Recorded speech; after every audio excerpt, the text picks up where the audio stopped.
A good name is better than riches. That's what the good book says. So work on your name. Our name is Citi. What we promise, we deliver. Our name is Ghana. It's a hospitable nation. We are on a journey to progress and development. What is your name? What does your name promise? What does your name deliver? We deliver excellence every morning. That's why we are the number one in the nation and beyond. Thank you for being a part of our morning every day. What is your name? I'd like to know.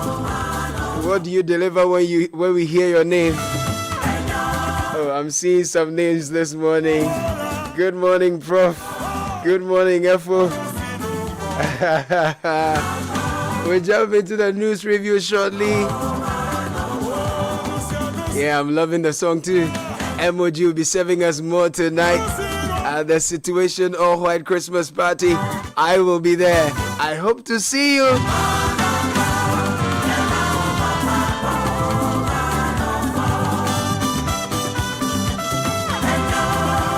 And the news review is brought to you by Total Energies. This name, man, it delivers excellence.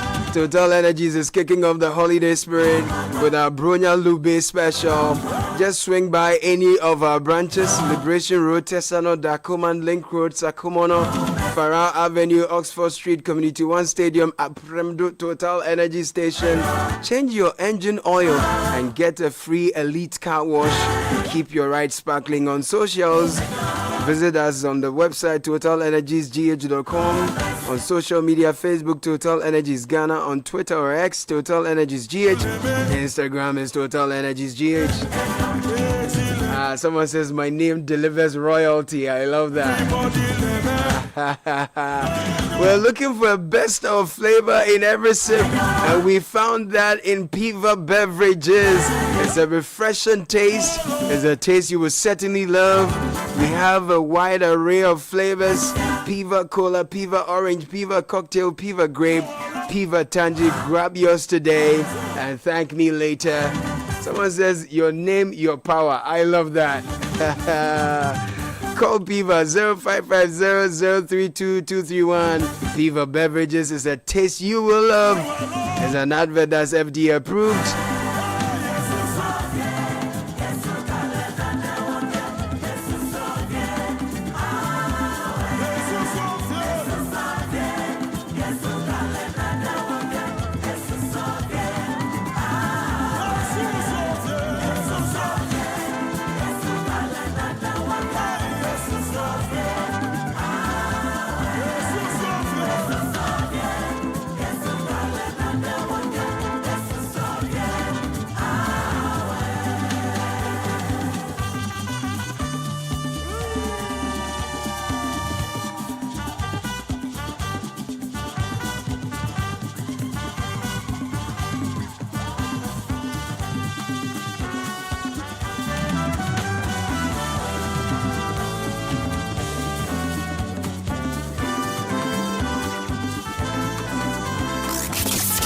The power of relevant radio. This is Citi 97.3.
I have a leading chorister in the studio.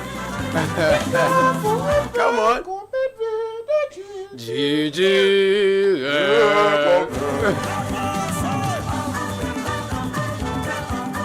Sky, which part are you singing this morning? That's the buzz.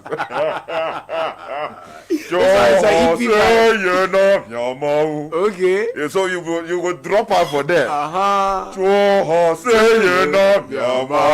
And then the other people.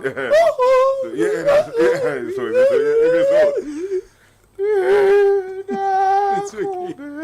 It's okay. Good morning, Sky. Good morning. No. God bless you. Yeah, man. God bless you wherever you. I know you are sitting on the right side of, the greatest of all greats. Ken Kafu. No, God bless you.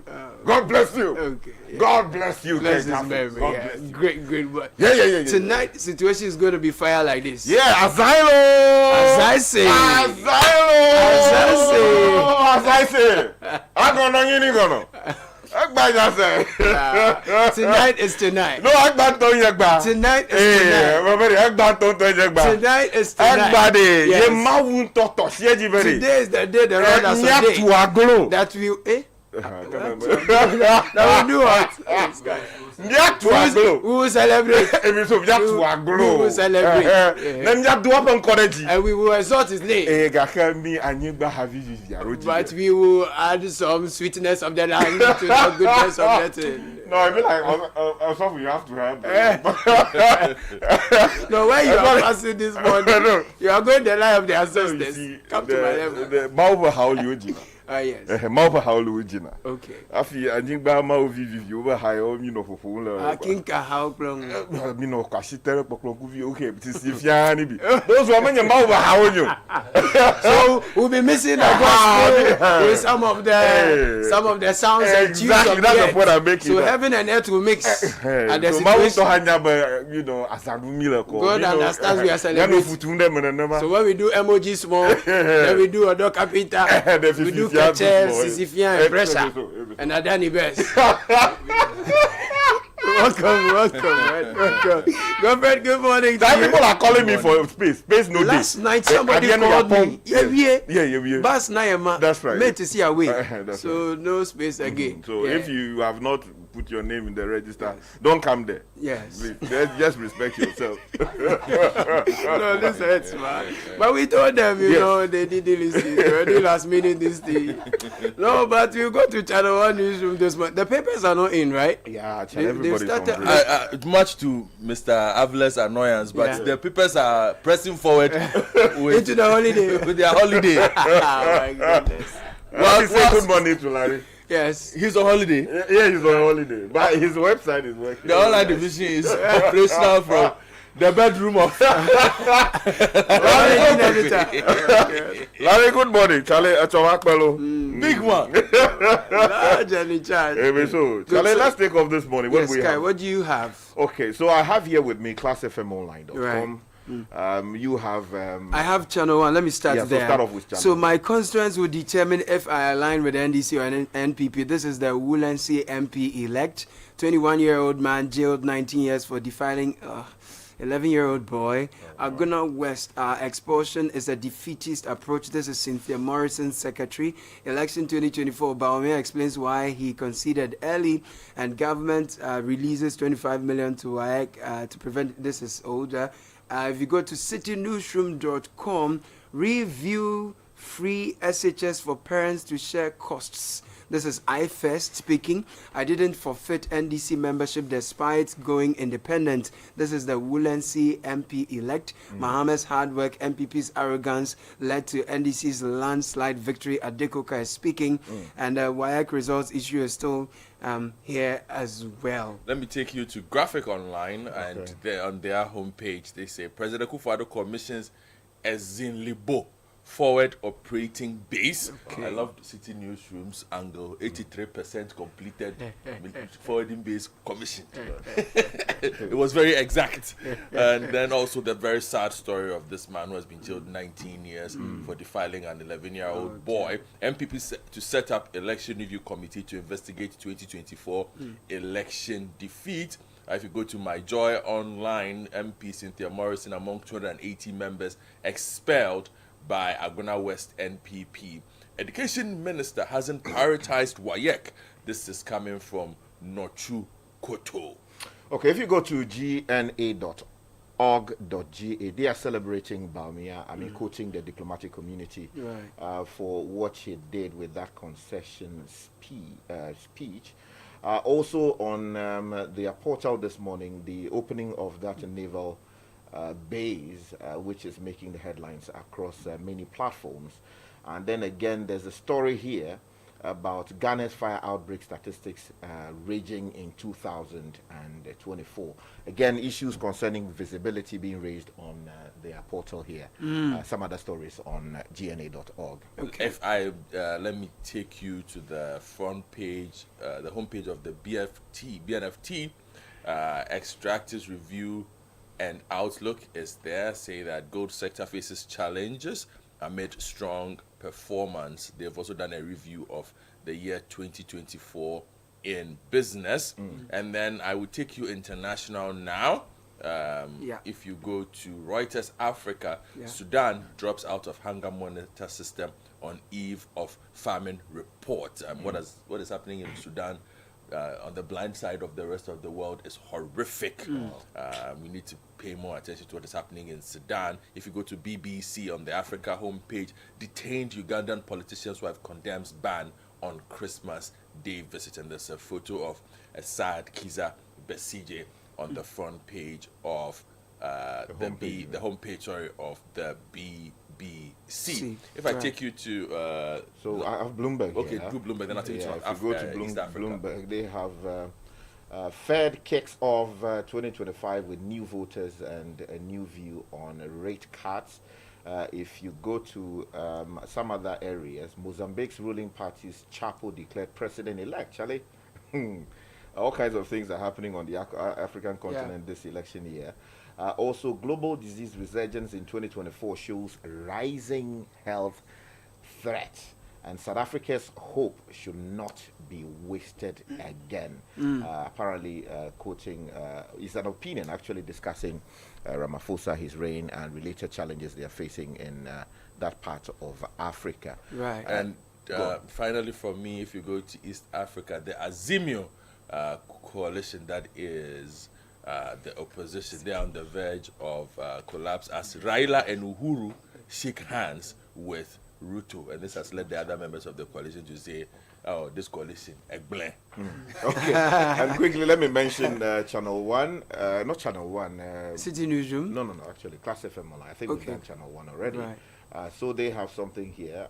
Gona West MPP expelling 280 members, including the Member of Parliament. We're told that decision will be reviewed by the party leadership. And then also FDA raising alarm over public smoking. Urges compliance during festive. Do people still smoke? Oh, yes. Oh, but Sky, really? When do you pass? Well, maybe the circles you guys pass. People they place. Is that nose mask? Because of your nose mask, you don't see anything. Nose mask is covering your eyes. Brothers blaze. Brothers still blaze, man. Okay, so let's start with channel1newsroom.com. Okay. My constituents will determine if I align with NDC or NPP. Woodlands MP elect is saying so. Now, Nadaya Yao Stanley is the Member of Parliament elect for Woodlands. He has stated that his constituents will decide whether he joins the NDC or the New Patriotic Party in the 9th Parliament. Stanley, who ran as an independent candidate in an interview on The Point of View on Channel 1 TV on Monday, emphasized his long-standing association with the NDC, but highlighted the importance of consulting with his constituents before making any decision. I'm actually NDC. I've been NDC, and my last primary, I actually didn't get it right, and I said, no, I have to go this way, and that is why I went independent. So this is Stanley speaking here. You know that we have 4 independent candidates. If 2 of them decide to join the NDC, that gives the NDC an outright 2/3 majority, as we are having 2 outstanding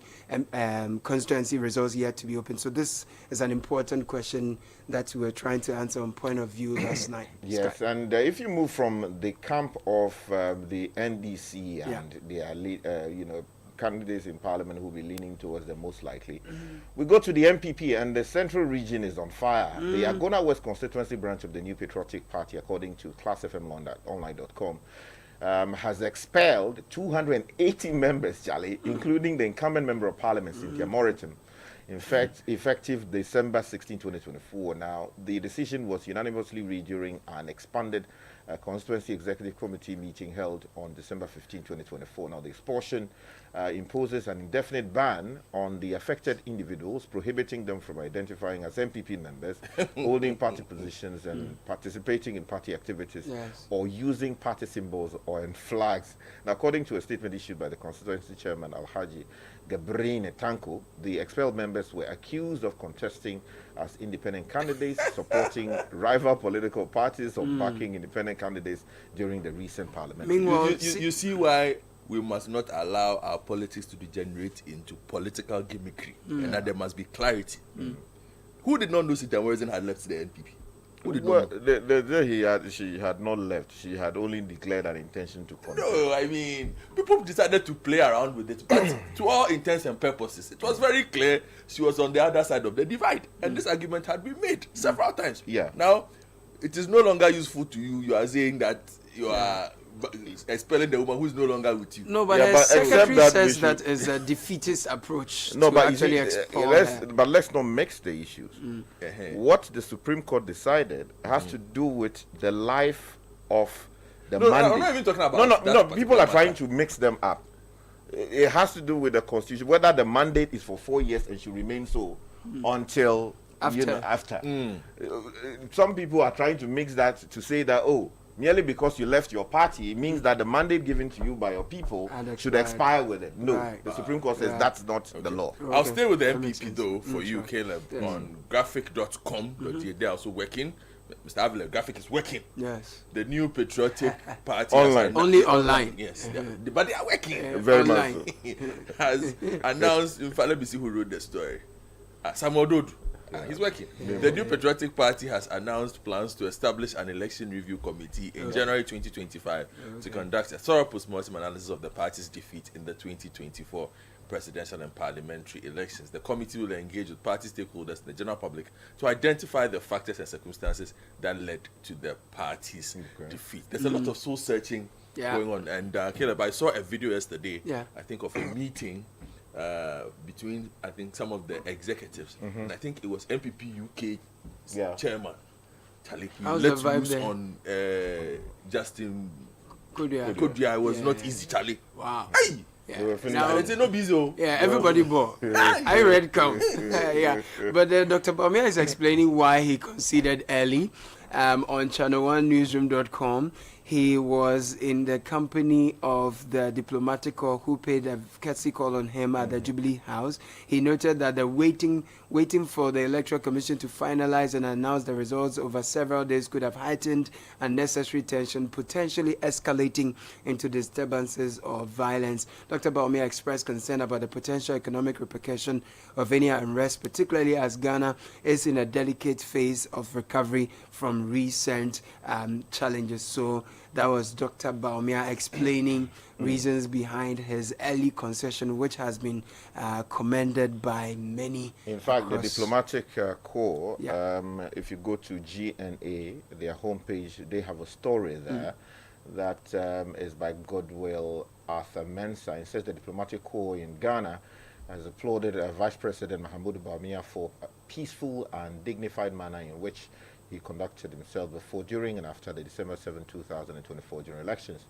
Mr. Kier, Dean of the Diplomatic Corps in Ghana, said, quote and unquote, "It's a great honor to commend a man whose actions continue to highlight the strength of Ghana's democratic principles," unquote. Mr. Kier made the remarks during a courtesy call, as he stated much earlier, on the Vice President, who was also the flag bearer of the new Patriotic Party, NPP, for Ghana's 2024 elections at the Jubilee House in Accra on Monday. Sky, Japan Mesa, Andrew. But what I don't understand is why they just use Mr. Kier. The guy didn't get the his full name.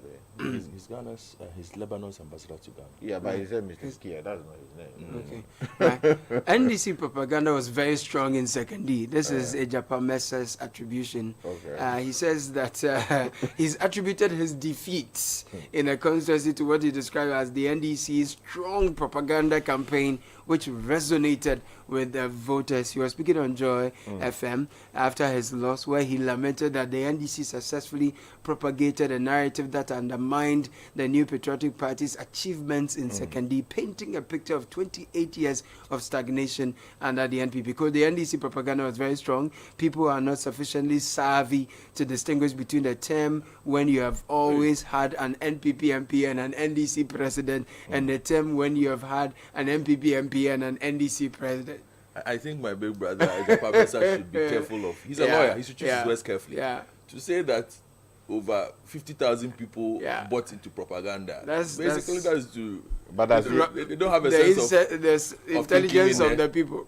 But the NDC, do they still do propaganda? I don't think they do propaganda. No, I'm just saying. Now they have a communication, so they communicate. Even if they do, to impugn my good member acceptance of propaganda on 50,000 plus people in the city. Propaganda is a powerful tool. Because when you speak to the people of the Western region, he should credit his constituents with some intelligence. They made a choice.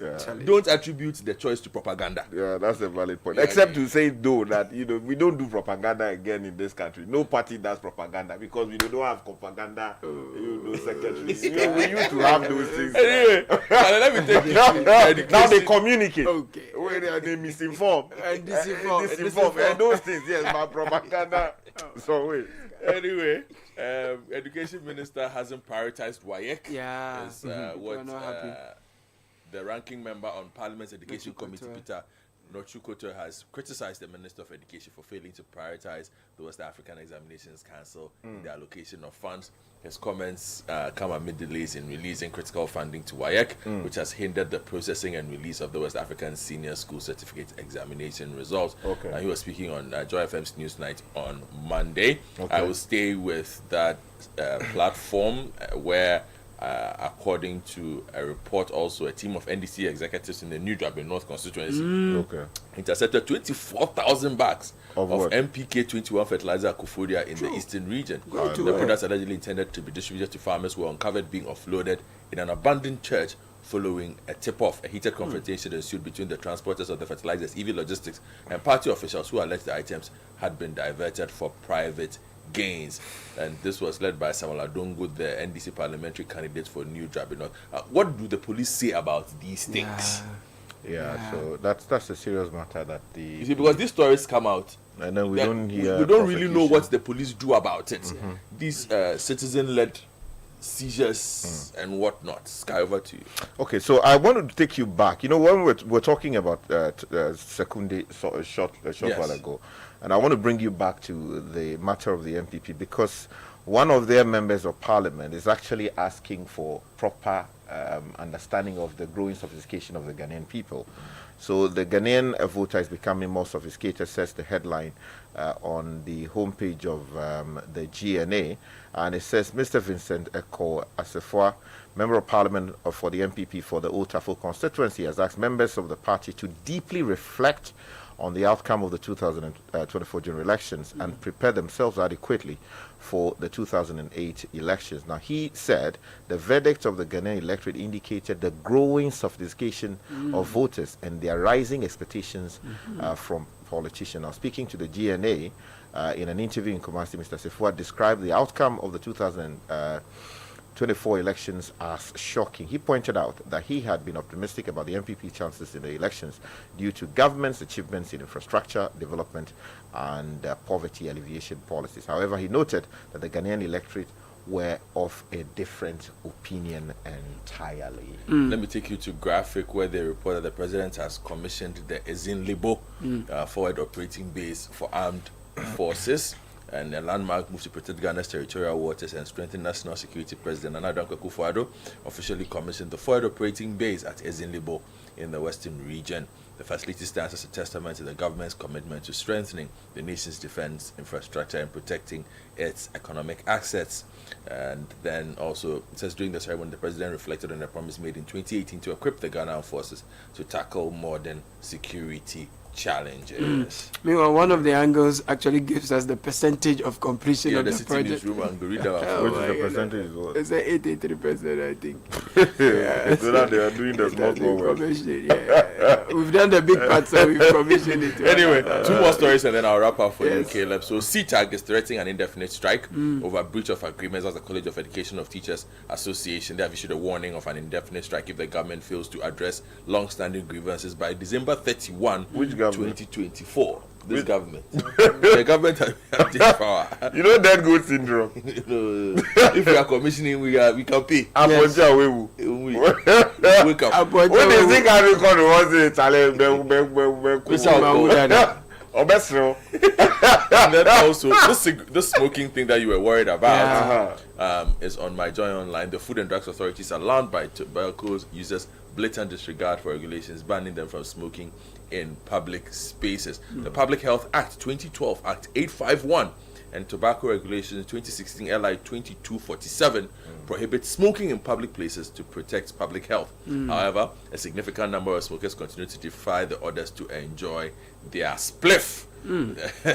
So then FDA have a lot of work to do. Yeah. That's what the people are especially blaming around everywhere, this man. time, right? Yeah. There's a sad story that is on channel1news.com. 21-year-old man jailed 19 years for defiling 11-year-old boy.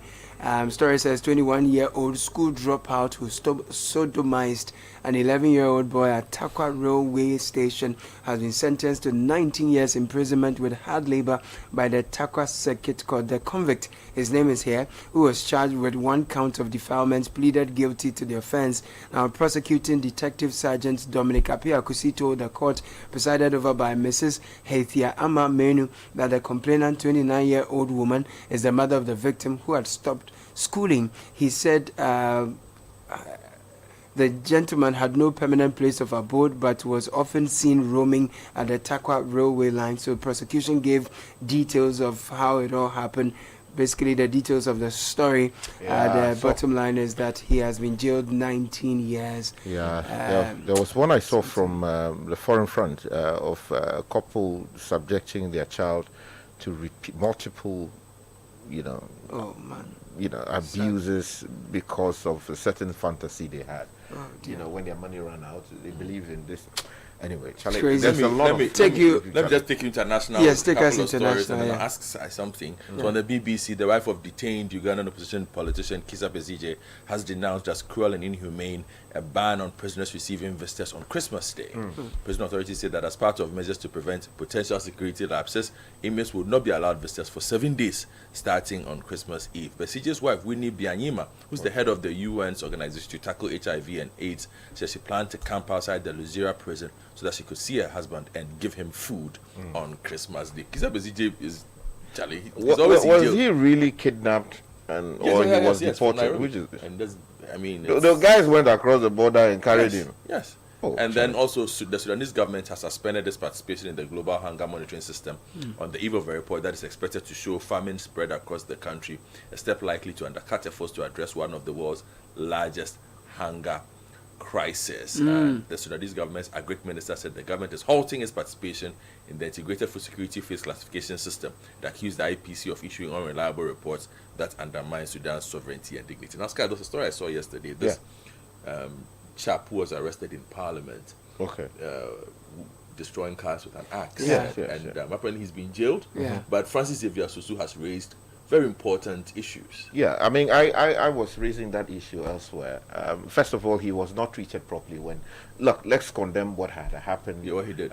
Using an axe, entering that space. That's a secure space. You don't go there and misbehave the way he did. At least we saw the video. Now, beyond that, the way he was arrested, completely unacceptable. The law doesn't allow either private security or state security to use the kind of force that they used on him. He was basically... Was he not wielding a dangerous weapon? Yes, so you need force that can properly disable him without necessarily using disproportionate force. You understand? In the circumstances, the guy was down and they were still kicking him in the face and doing all kinds of things. No, at that point you had exceeded what was reasonably required to actually suppress him. Then also, I don't know who represented him in court, and I don't want to impugn any misconduct on the part of whoever. But it would seem to me that on the face of it, there's something wrong with the guy. Because the way he was conducting himself, any passable you have suspicions intelligence officer would have noticed that himself. Something is wrong with him. Yeah, so I'm even shocked that perhaps the court didn't give an order for them to check him near the place. Psychiatric hospital. That's right. It's troubling. So I think it's a valid point that my good friend Xavier is raising, and we should look into it. In fact, that is why the office of the Attorney General is together with Minister of Justice. Some people say you should separate them. The justice arm is to deal with matters like that, so that the justice of the case requires that no, this man needs to be checked up there. If there's something wrong, then he doesn't belong to a jailhouse. He belongs somewhere else. Somewhere else for treatment. So let's look into that. Well, gentlemen, thank you. That was Sky. That was Godfrey. That was a news review. Hello, everyone. I'm Hanefri, the Health and Safety Manager of Total Energies Ghana. I want to remind you of the importance of road safety, especially as the festive season draws closer. Road accidents don't just happen, they are caused. Reckless driving, overspeeding, and poor vehicle maintenance are some of the leading causes during this period. Here are a few tips to keep you safe. Always ensure your vehicle is in good condition before traveling. Please wear your seatbelt and avoid distractions like using your phone whilst driving. Let's commit to responsible behavior on the road this season. Remember, safety starts from you. Safety for me, for you, and for all. Afishapa.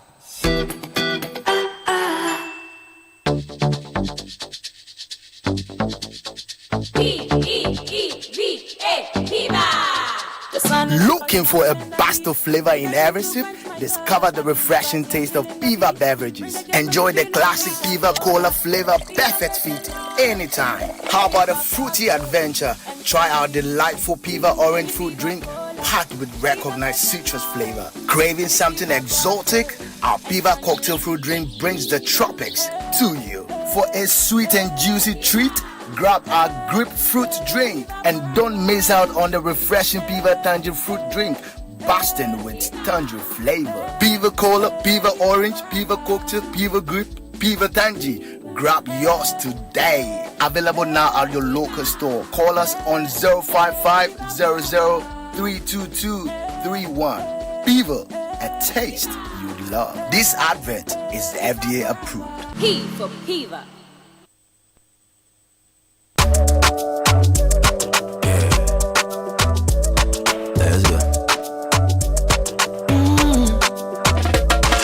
My body, when you wake up in the morning, and you know the money calling. Oh, you go work, but you know it's out on your side. If I believe with us, if I hold my hand and believe, cause you know it's out on your side. And when you dream, no say I did for you. And when you hustle every day, when you wanna go, anything you do, I did for you. If I believe I did your side, fidelity. If I believe with us, fidelity. If I know I did your side, fidelity. Unleashing the power of relevant radio. This is Citi 97.3. This is the Citi Breakfast Show, the city's biggest conversation.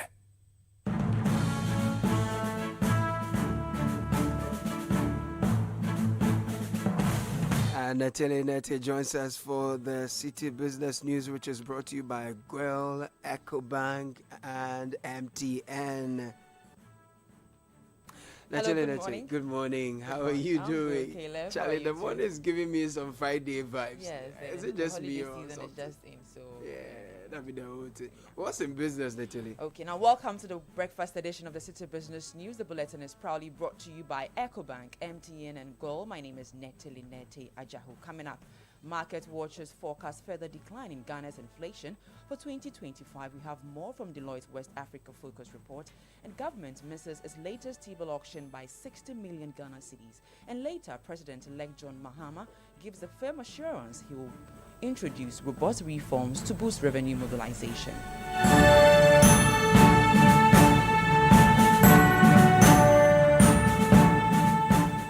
Thanks for joining us. Let's settle for the details now.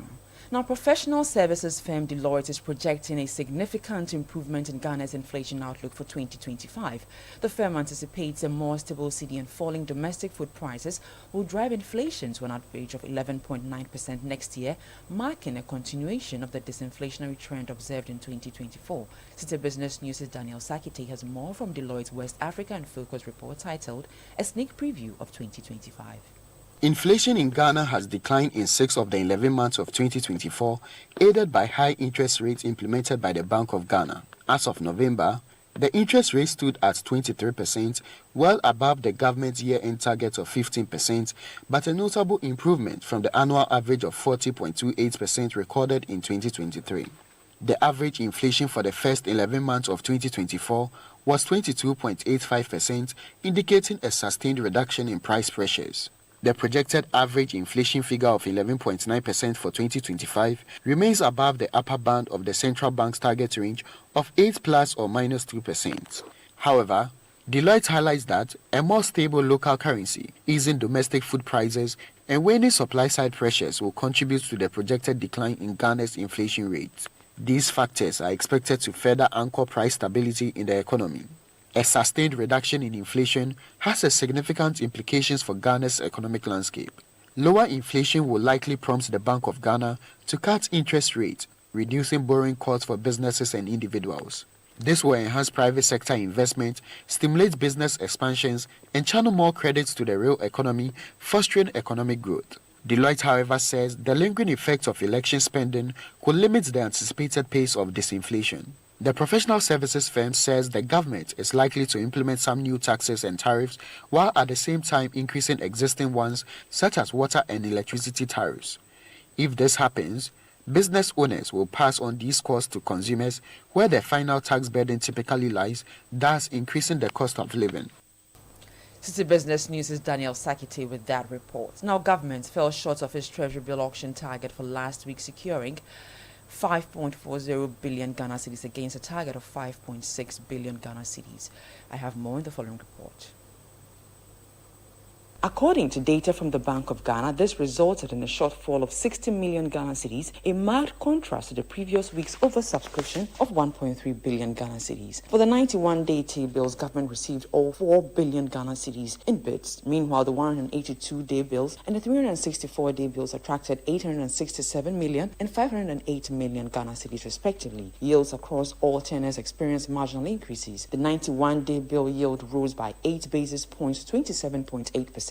While the 182-day bill yield also increased by 8 basis points to 28.5%. The 364-day bill edged up slightly by 1 basis point to 29.9%. Market watchers attribute the slight undersubscription to heightened participation in the BOG's bill auction, which garnered approximately 6.9 billion Ghana cedis last week. They expect yields to stay elevated as the Bank of Ghana continues its contractionary open market operations. Looking ahead, the government aims to raise 4.26 billion Ghana cedis in its next auction. Still on the Bank of Ghana, it has disclosed that it utilized 7,000 ounces of gold for its reserves to issue the Ghana Gold Coin, a strategic initiative under its domestic gold purchase program. This comes as the gold coin, which is available in 3 variants, a 1-ounce coin, a half-ounce coin, and a quarter-ounce coin, have witnessed the price drop on December 23, 2024, reflecting a decline from the November 26 rates. Head of Risk Foreign Reserves Management at the BOG noted that a downward adjustment in prices stems from the Ghana cedi's recent appreciation against the dollar, plus a decline in the price of gold on the global market. Mind you, this is gold that we bought from traceable and responsibly mined source that we have refined, and because of the hugely successful domestic gold purchase program, we have the capacity to use some of the refined gold to manufacture the coin. The first set, I think we are using about 7,000 ounces to manufacture. If we didn't have that gold, we couldn't have done that. So see the gold coin issuance as part of the domestic gold purchase program, because we have, I was just telling the group that we've filled up our gold reserves quite a bit. So this portion we are using to manufacture the coin is just a small portion. Dr. Steve Opata is the head of Risk Foreign Reserves Management at the Bank of Ghana. Now, President-elect John Dramani Mahama has pledged to enhance effective tax administration systems in the country when he assumes office. John Mahama noted that he will engage all business leaders on how to rationalize all taxes to drive effective revenue mobilization. Speaking at a recent engagement with stakeholders in Accra, Mr. Mahama expressed concerns about the current tax administration system, which he believes calls for a quick solution. One of the main issues we have to tackle is the whole tax system. It is in such a mess. I mean, people in the same market are paying different levels of tax. And how do we rationalize all the value-added taxes? We currently are the highest payers of value-added tax at 21.9% in Africa. And so compliance is a problem. If people can avoid the tax, they will avoid it. But if the tax is transparent and fair, people are more willing to pay. And so how do we sit and rationalize those taxes? We've started that discussion with the IMF. For them, they say, well, the particular tax is not our problem. It's your revenue to GDP that we're looking at. And so the easy way for government is just to formulate new taxes and continue to pile it on the back of the same donkey, forgetting that the donkey's back can break. And so how do we spread the burden on the donkey's back so that it doesn't break the donkey's back? John Dramani Mahama is President-elect of Ghana. Now, the outgoing Director General of the State Interest and Governance Authority, SIGA, John Boydu, has urged President-elect John Mahama to appoint a highly competent individual to succeed him. According to Boydu, overseeing SIGA's 175 public sector entities, collectively valued at over 400 billion Ghana cedis, demands careful selection of capable leadership. Speaking to the media after launching SIGA's new digital platform, the SIGA Entity Platform, Boydu emphasized that appointing a qualified candidate is crucial to ensuring the authority operates at peak efficiency.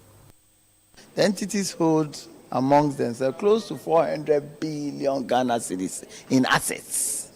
And I can't see how any president should sleep without getting feedback of 400 billion Ghana cedis worth of assets in the hands of entities. So it is not just job for the boys. They should bring people who are capable, who understand what it means, who understand our act, who will be able to place SIGA at the level that we expect SIGA to be placed. It's something that I can't, in my mind, think that any, for instance, as of 2016, 2017, all these 175 entities, only just 2 of them had presented audited financial statement. 175. We've been able to move it as we speak now. In 2023, the SOR that we prepared, close to 145. John Boydu is the Director General of the State Interest and Governance Authority, SIGA. Now the forex market, the dollar is going for 15 cedis 70 pesos, the British pound for 19 cedis 50 pesos, and the euro is going for 17 cedis 80 pesos. And that's it for the breakfast edition of the Citi Business News. It was brought to you by EcoBank, MTN, and Gold. For more news, visit Citi Newsroom/business. My name is Netele Nete Ajahu. Have a good business day. Every day, people have money emergencies. Ma, I need my school fees. Mommy chop money. Ratchet, mommy rent. Emergency. Now, there's a new emergency number in town. More money, challenge and enjoyment. At the Chop Life we got. Dial *770# for money emergencies and Chop Life. For emergency access to your bank accounts, transfers, utility payments, loans, and more, dial *770#. Bank on the go even without data with EcoBank's short code for digital banking. EcoBank, the Pan-African Bank.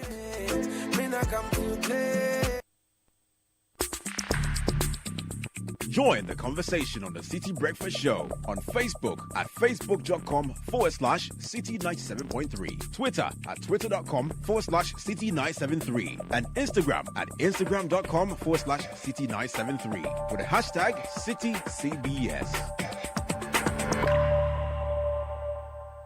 This is the Citi Breakfast Show, the city's biggest conversation.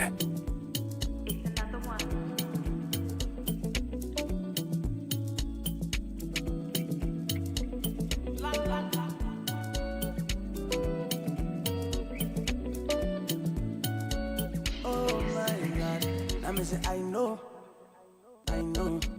you do me bad, then you know what, miss you for my pillow, tears we soak my pillow. Oh wait till I do you, where you lead me go for a tungo, where you lead me go for, yeah. Where till you do me no my sister, yeah. It's my bubble one on me, alum, it's my bubble one on me, yeah. Ole, go. Tell me what I know do for you. Otto, you, me and you like one and two. Let's start going up. Share you see, say, man. Anytime you hear the song, think about Gabby Affair is in for kickoff. But the City Business News was brought to you by EcoBank and Girl Super XP, as well as Polytank. EcoBank says this festive season you've worked very hard and you need to enjoy the labor, the fruits of your labor. However, there are scammers who are seeking to defraud people. But they will ask you for your password, your PIN, your card information, your CVV, your OTP, basically your personal data, your personal details, and their aim is to steal your money. So be extra vigilant. Don't trust any phone call, text message, or email from anyone who's posing as a staff of EcoBank or anyone who claims to be assisting customer trying to update your bank details. Updating your bank details only happens at the EcoBank branch. Your EcoBank mobile app can only be upgraded on the App Store or Play Store. Nobody should call you to tell you they want to link your Ghana card to your EcoBank account. It's not done. It can only be done at www.ecobank.com. So don't share your password, don't share your PIN, don't share your OTP, your card information, whether in person or face to face. Don't do that. Never give the 16-digit or any number on your bank card to anyone. So avoid those calls. Report any suspicious SMS, email, or phone call to EcoBank Contact Center. Delete any such messages you get immediately. Here's a toll-free number in the event you are in doubt or you feel insecure. 0800 003225. 0800 003225 is a toll-free number. And Gold Super XP says we're bringing you Gold Super XP. It's an ideal choice for the most vehicles. When you fill up your vehicle, you enjoy a smooth ride. It is quality. It gives you correct choice when you buy regular fuel. Special additive that gives longevity to your engine is what we promise. Your engine will perform to the max and you use minimal fuel. So pass by fuel now and we'll be feeling Girl Super XP. Go good energy, young idea. Now it's time for Atongo, the man who's always dancing to this song, Gabby Affair. Gabby's kickoff is brought to you by Zonda. Zonda Ghana Limited is a one-stop shop for quality trucks like Shantui bulldozers, excavators, graders, payloaders, rollers, power pickups, TX trucks, oil tanks, all made and assembled right here in Ghana. Listen, they have top-notch after-sales service for all your heavy and light-duty trucks. Machinery needs are also catered for. Listen, we have 7 branches across the country. Our head office is off the Tema Flower Road. We are close to the Free Zones Enclave in Tema. Please call 050-177-2222, 050-177-3333. Zonda is built in Ghana and building Ghana. If you leave whoever for Atongo, don't leave Gabby for kickoff.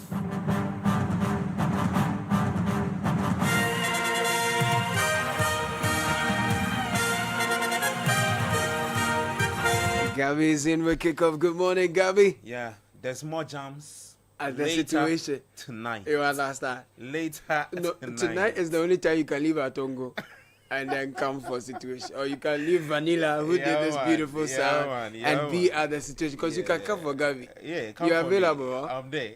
You available? Yeah, come and take me free. Hey, this man. Take us to kick off. Hey, now you're advertising. See, This man.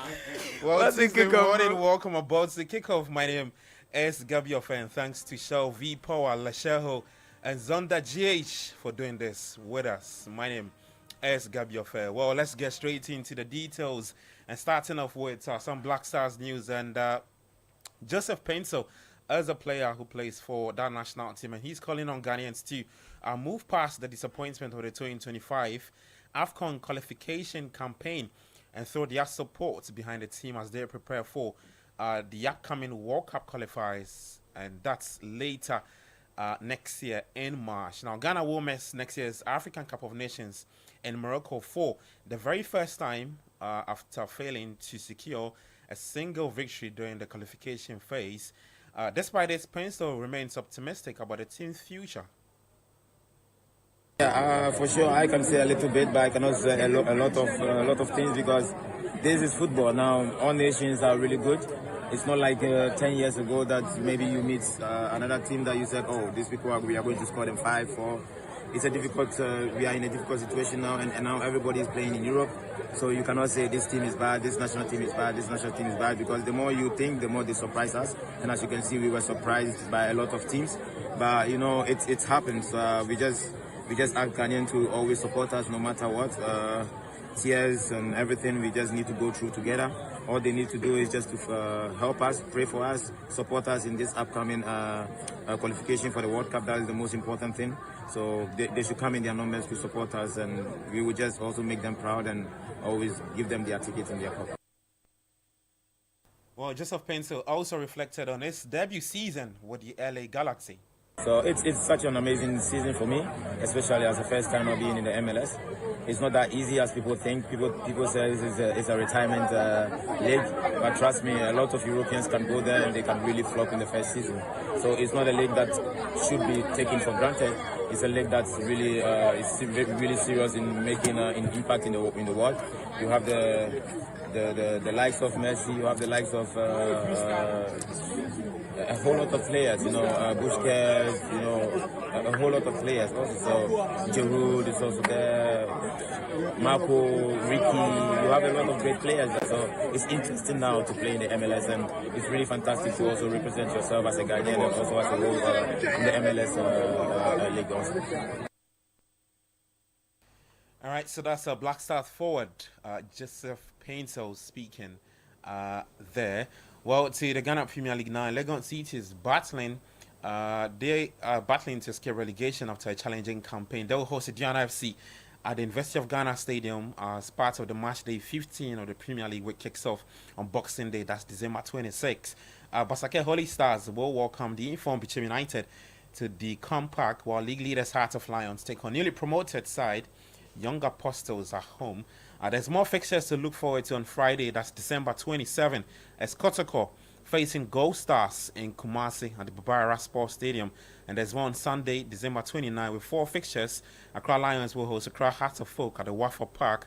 And then Vision FC will make a long trip to Tamale to face Kerala United. Brekum Chelsea are taking on Dreams FC at the Golden City Park. And then Samatex 1996 return to the Century Arena to battle Nations FC.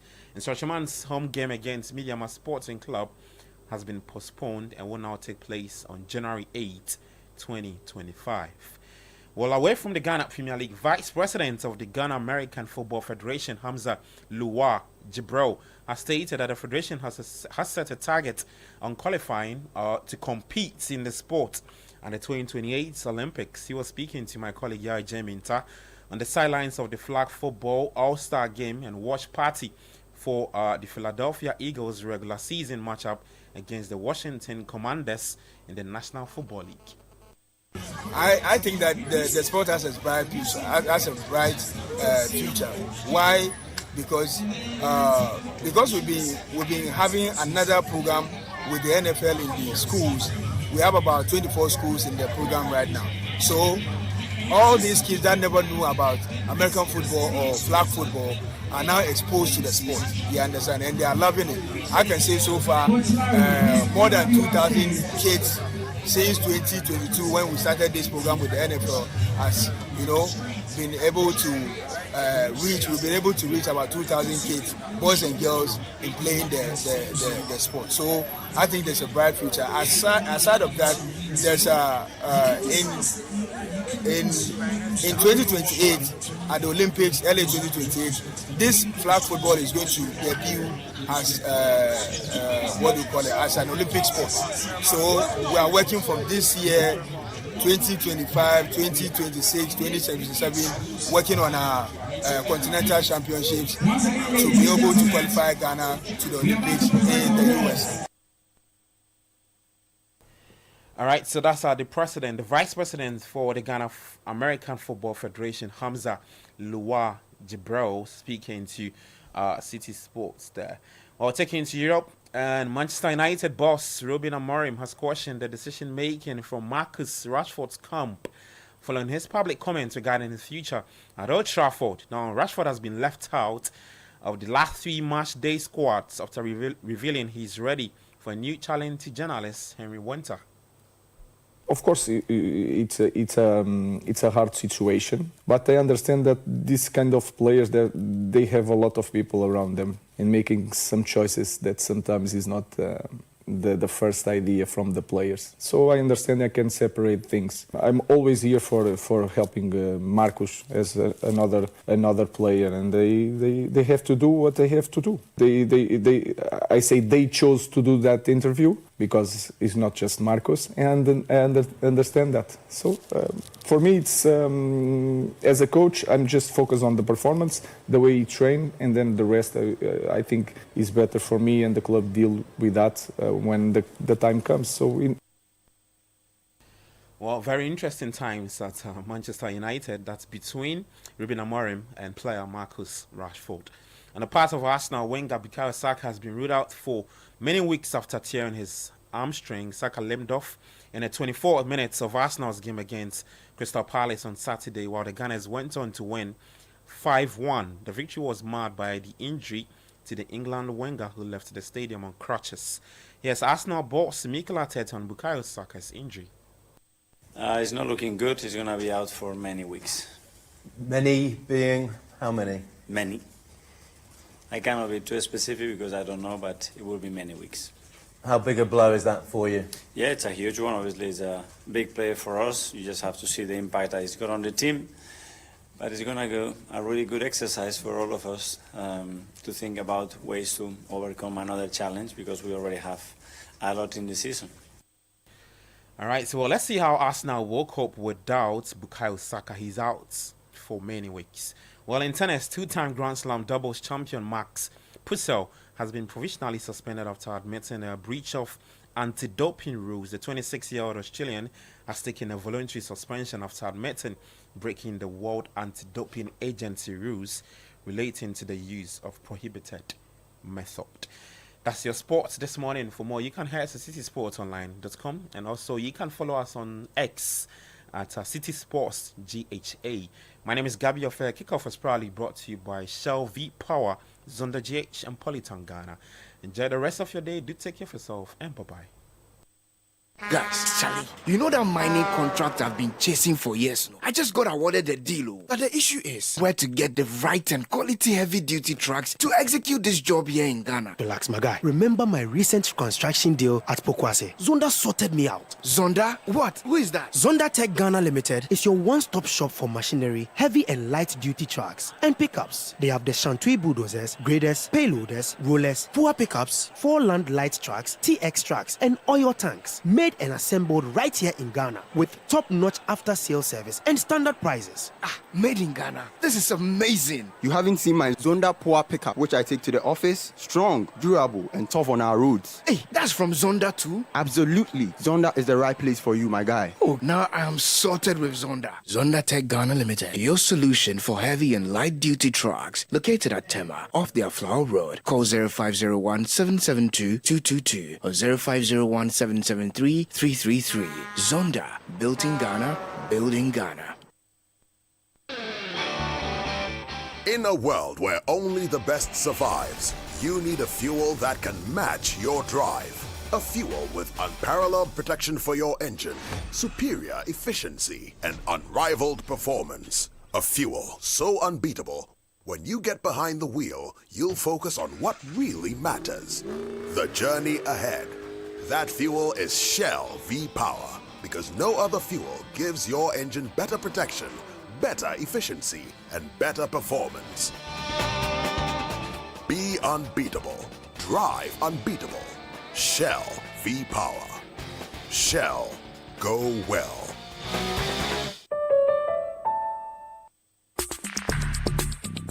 Join the conversation on the Citi Breakfast Show on Facebook at facebook.com/Citi97.3, Twitter at twitter.com/Citi973, and Instagram at instagram.com/Citi973 with the hashtag CitiCBS.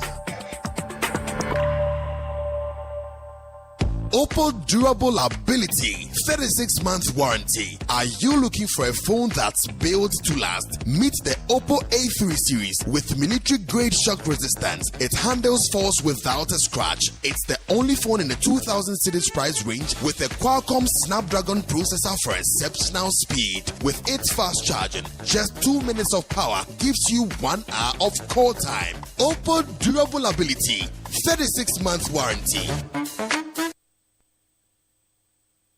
What if we told you that your next adventure is just a tap away?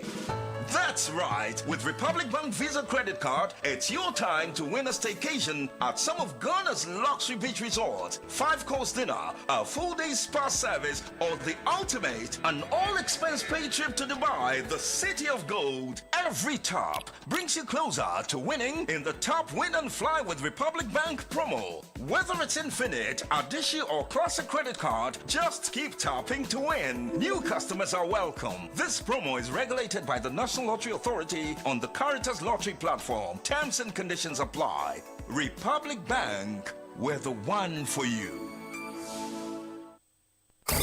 Caution, the following is guaranteed to cause excessive laughter.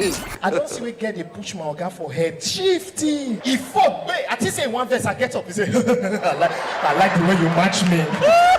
Make a date this December for the funniest night of the year. A night of 1,031 laughs and music. Prepare to laugh till you drop with comedy heavyweights Bovi, Pencil, Obi Amponsa, Parrot Mouth, Hogan, Foster Romanus, Okokobioko, and the sensational Greatest Band. Join us on Boxing Day, December 26th at the Grand Arena, 8 p.m. sharp. Tickets are going for 400 CDs regular and 600 CDs premium at Charterhouse, Nalem Store, Accra Mall, or simply dial *389*1031#. For table reservations, call 050-128-8520. Brought to you by Excel, President Chaco, Triton Motors, Enterprise Life, ADB, Dream Collection, Beyond the Return, empowered by Charterhouse. Don't miss it. Sankofa for Frabo, pepper powder, pepper jawo, Sankofa pepper powder, Sankofa, pepper powder, Sankofa pepper powder. ATN how for better than what you are. Sankofa got you coming. Go for Sankofa pepper powder. Sankofa pepper powder. Abuna abonje krakra. Sankofa pepper powder. Red and hot, very natural. Sankofa pepper powder. Chinchinga and Nambia. Sankofa pepper powder. Noodles, Ghana jollo. Sankofa pepper powder. Essia nete. Sankofa pepper powder. Sankofa pepper powder. Sankofa pepper powder. Sankofa pepper powder. Join the conversation on the Citi Breakfast Show on Facebook at facebook.com/Citi97.3, Twitter at twitter.com/Citi973, and Instagram at instagram.com/Citi973 with the hashtag CitiCBS.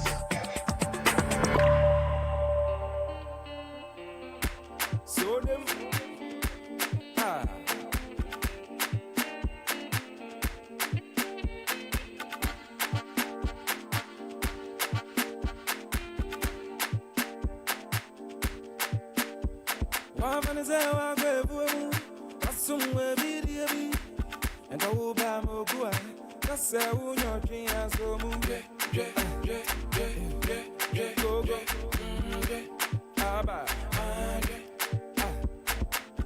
What's your baby? Now I did number. Now who do you know? Okay, I'm go. So maybe I was a day. I said, when it's so move.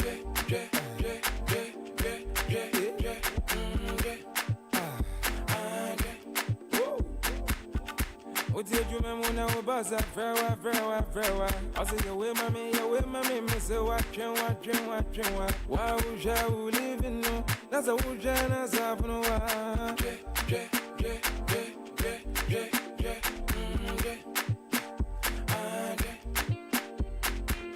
The way you would the way no bad, the way you would the way no bad. Unleashing the power of relevant radio. This is Citi 97.3. What's about the man? No peace about the nana. Guys saying young dogga, not so bad guy, so mama. So when him so bad to be winning, and yet he moves a gaza. That's a water. Yamagoni Munya dinner will be until now when he is. And your mommy, I want him to crack at Tony Diano. And it's how when you're galebi, and now what you are brand TV. That young boy be, and a young girl be a vessel. And no son, no one wants some kind of in there, as it can say. So young girl be a sino, young boy be a kuto. So young girl be a sino, young boy be a cano. Hey, I'm going to so what's your say? Why when is our baby? That's somewhere be and I will buy more boy. That's a wound your dream.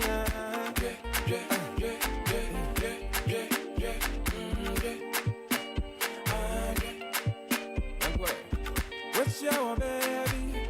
Now I did number. Now who do you okay and go? So maybe I was a day. I said, you know, when it's swag.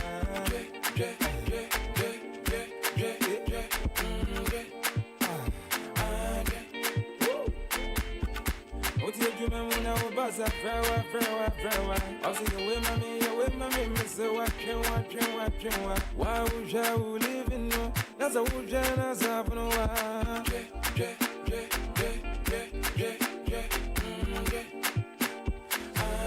7:34, and it's the 24th of December, 97.3 Citi FM.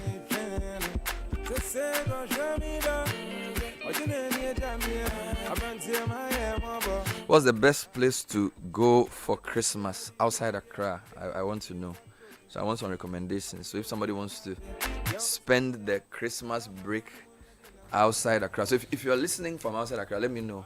Is it Sekondi? Is it who? Is it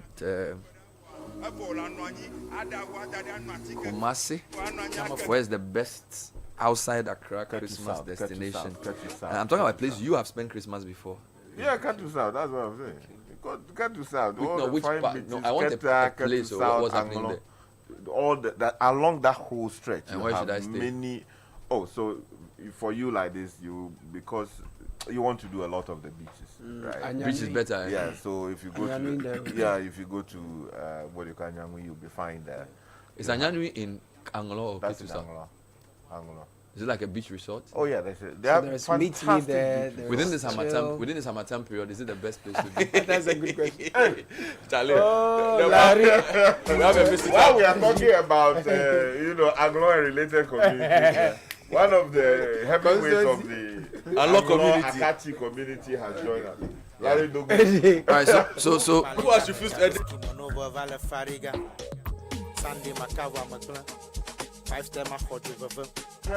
Alright, so I have two questions for listeners this morning. What's the best place for me to spend my Christmas break.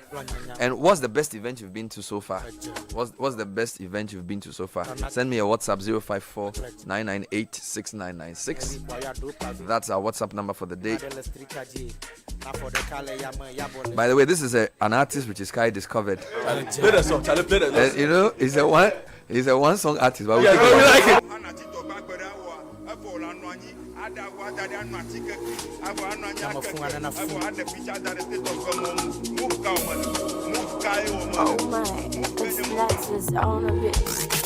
Unleashing the power of relevant radio. This is Citi 97.3. Malink of Kanata Migona Paklakota Gretchen. Migrena Mary Boyado Pavi. Boba Movement de la Strikaji. Now for the Kale Yama Yabolet, Glodwe Military Kukamwama Plain. Haja. Timanana Kota Gretchen. You do Haja. Milaguma, let do Haja. Yeah. Forget your wahala na muaba galana duwe na jalaga. Awodo kube nyek paliga hajado skimonovo vale fariga. Sunday makawa makla. 5 ma khodi veve. Obo zigi di Jojon le sort city. Afya kachi to honji mangam. Da apology. Makodeji. Chikodeji. Abe matakli. Obeleke. Atende. Amenye Sunday one day. Haja. Timanana contact legend. Yeah. So I love this song. So he's called Kidney Eyes. Kidney Eyes. He has. We are going to manage him to success. Where did you find him? But those of you who don't speak ever, this is elective ever. Yes. Elective. Heavyweight. Some of these words are the words of our parents.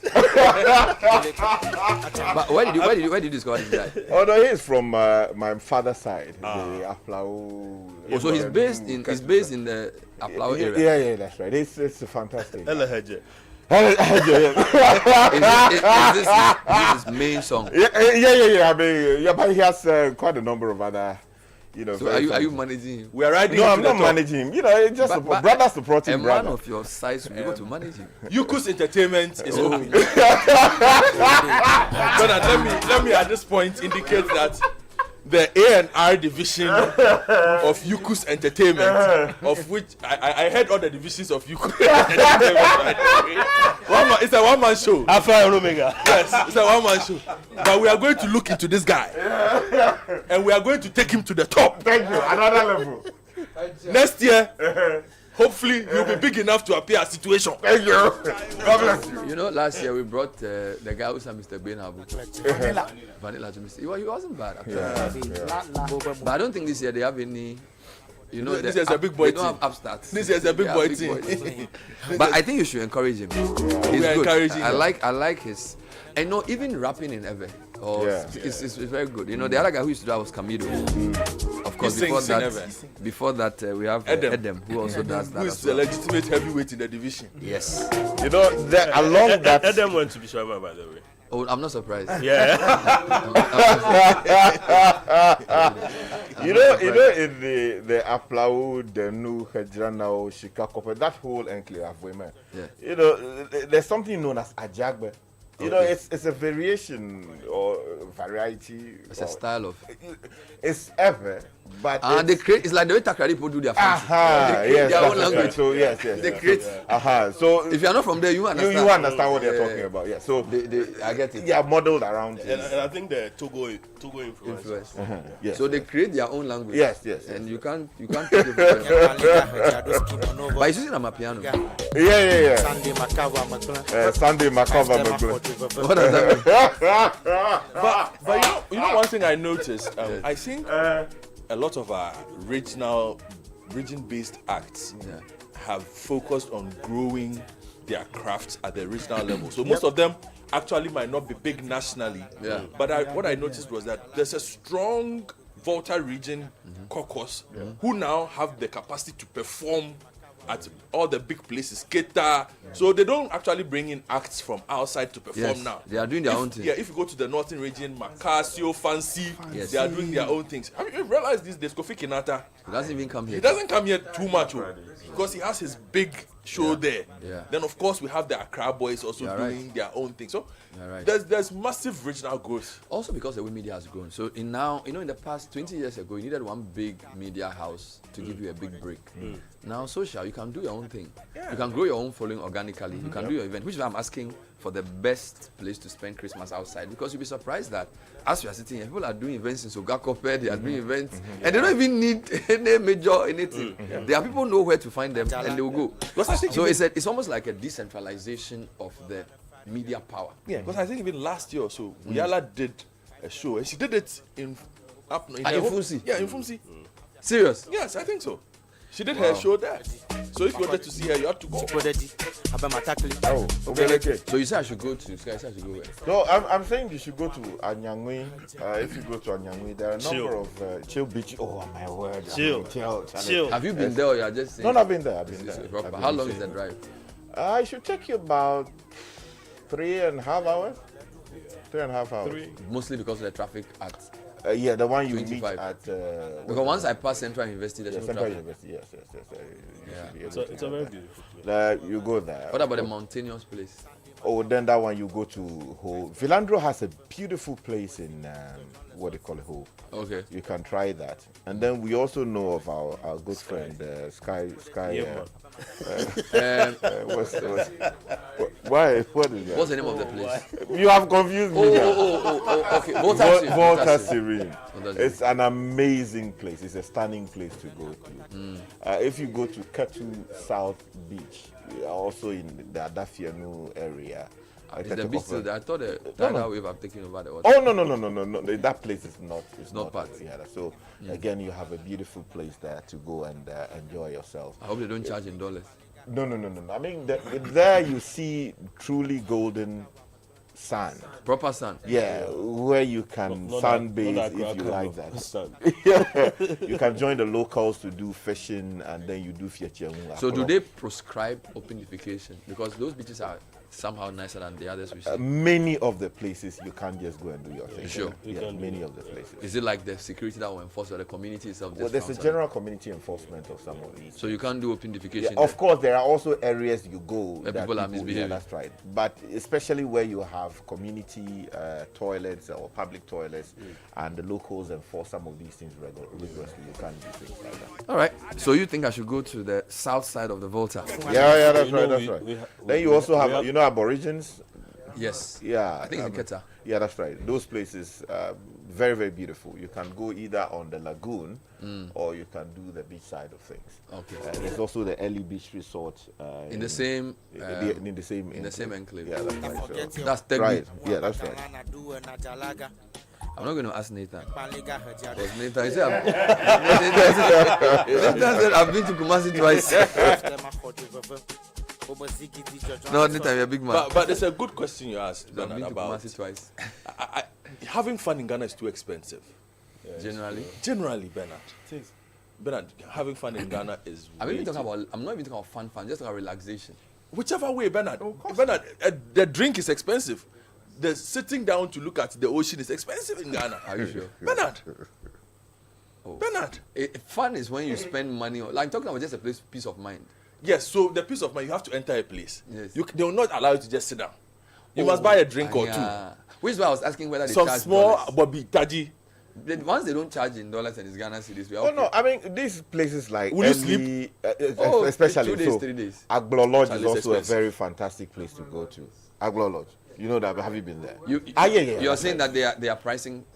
Yeah, that's right. Very moderate. You can go there with a family. You get a chalet. Because yesterday I was at an event, and the main complaint, this was at the diaspora event, That's the main expensive. complaint was that Ghana, you're competing in Senegal, you're competing in Gambia, your hotels are too expensive. Yes. A simple room, $250, $300. It's like, why? And they are even saying that one of the diasporans was saying that in some countries when you go, you can do one payment and it covers everything. Yes. In Ghana, yes, it says in Ghana, you have to pay for everything. And she was like, we don't need to carry cash. So when you go to certain countries, you have one She used a word. He says an all-encompassing. Yeah, it's a package. It includes travel, food, everything. But is it just hotels and or hospitality? Even you go to the market, okay? Yeah. And the least item you want to buy, everybody's price is up. Yeah, it's up because the pension is there, the funeral donation is there, the school fees is on it. Almost everything is all part of that item, alone. You know what I would say about that is when it comes to buying of food items and like inflation generally, you don't really compare across countries because every country is different. But I think the tourism one is more serious because you are competing. And because tourism generally they peg it to the dollar, you're able to tell. So if I go to a normal hotel in Cote d'Ivoire or Senegal or even Kenya, the service I'll get, the quality of the waiter, the food they eat, and the way the ambience is, and the cost of that hotel in Ghana, I think a lot of our so-called 5-star hotels are even 3-star. Yes. All right. Who has been giving the stars? Who does the stars thing? Yet, I need to visit them. The price we pay, the price we pay in Ghana for that basic service, if you compare it to a lot of these countries, it's below par. Our price is much higher, and which is why we're not competitive. Because I'll tell you something, Ghana has strong name recognition among Western diasporans. Jamaica, US, they really like Ghana. But Ghana is too expensive. English-speaking, yes, English-speaking Western world prefer Ghana in terms of historical. Close to home, safe. But I'm told Senegal does much better than us because they even have like their visa. Another problem, visa. If you want to get visa to Ghana, if you're in the US, you can only go to New York or Washington. Ghanaians are in all kinds of states. They take your visa to say Washington. It takes them 3 weeks to bring it back.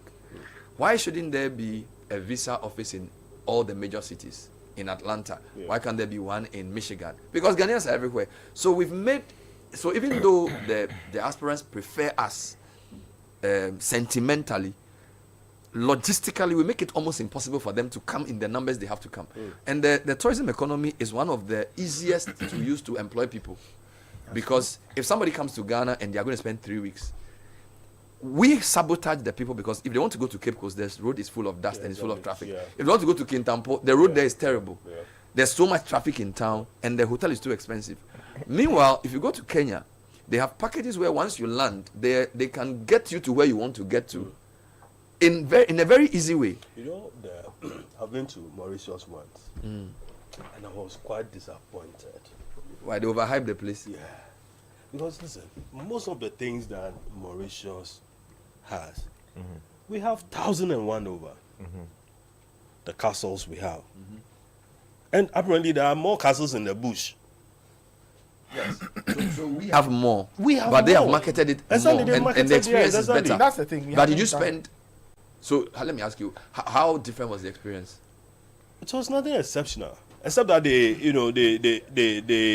they've been able to, like you said, if it's about hype day, okay? So you are looking forward to it. Yeah, so there's a post office that is not as even big compared to what we have here, the central post office, for instance.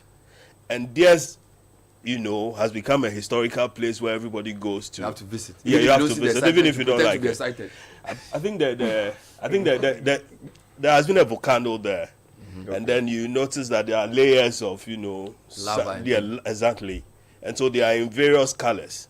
And then they are marketing it as something 7 colors and something. I have a friend who said he even went to a sugarcane plantation. Yes, sure. So I was there. Some wild, meanwhile nothing. Yeah. But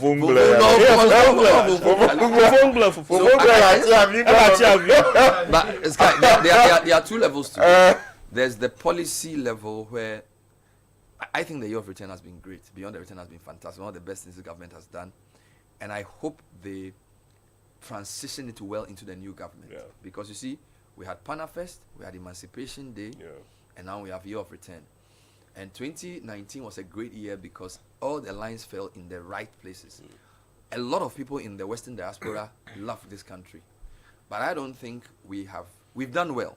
I think in terms of on a policy side, took that away. Yes, but what I'm saying is that our hotels, our travel and tour, even our real estate, they have not really monetized it properly. We have to figure out how to get people to. I mean, I met a Jamaican guy who says he came to act a movie in Ghana in 2019 or so, he fell in love with the country. He's bought property in Eburi.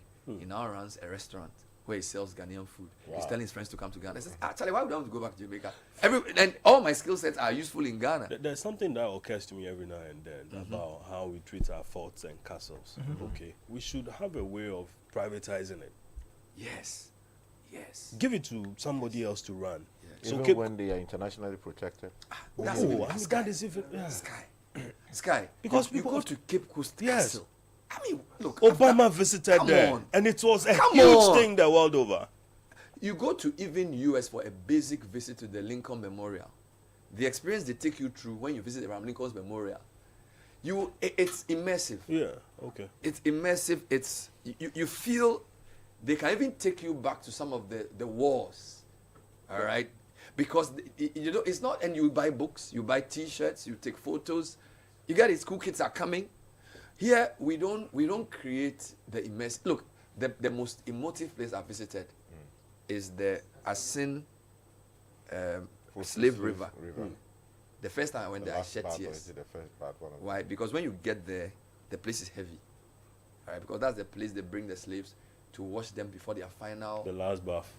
And you will see this poster where people from America come and write. So my name is Sean Kofi Green. My great grandfather came through this line, and I've come back here to connect, like heavy stuff. It's a religious. And they would have come from the Salaga market. There should be a movie. Yeah. There's no audiovisual, nothing. You just go. They show you the water. They show you the bamboo. Some really good narration. I need to say. But I think there's a cemetery, like Sky, somewhere. This is something that a serious country will say. There will be a weekend of movies, reenactment. They will have a whole lineup. They will get an artist like Ibrahim Mahama to do art around that thing. People will spend thousands of dollars. People will camp around. The people in Asin will do a whole festival that weekend. Yeah. We will invite people for a whole month. We'll merge it with our festival. Okay? But my point is that because the demand, you see the thing. People don't just come to Ghana to and do a music concert. Give them an experience. Options. All right? If you can even line up 6 movies, themed movies. So this week you are doing Roots. All right? You can call it Roots Week. Then you do Kojo Yanka, Esi Sutherland. They'll come and give lectures. Then you do food fair. Add it. You get me? Like, this is how you do it. Because the people just want to come. But when you come here, you go and stay on 2x4 hotel. You pay $350. You go to Kintampo Waterfalls, see some monkeys. Basically, we are not serious. Seriously, Sky, say hi to them. I am a Ghanaian. When I got to Asin Slave River, the thing was so moving. Yeah. Every time I go there and we are on the heritage caravan and we get there, usually on the caravan it's fun. When you get there, the mood changes because the place is heavy. Elmina Castle, the same. And I'm saying, you have this powerful thing, and all you do with some old guy, they narrate some story. I mean, you get me? And it's because local communities. I went to Fort Prisenstein in Keta. Some guy was doing some narration. Look, Sky, he was singing a song about how the guys escaped from the prison. That's a whole theater performance that he should have done. Kundo yevu da da da da. That song. They haven't done anything with it. You go, you see the same 2 guys there. They will talk about Mercury. They will talk about how the place. I mean, how do we see this? The Ministry of Tourism has to be given the mandate to take ownership of our stories and monetize it in a way that will benefit everybody. Yeah. The world is not waiting for you. So the fact that 2 or 3 local communities claim that the tourist site is for them, we are not making anything from it. Yet all these people are coming to Ghana, attend 1 or 2 events, and they go.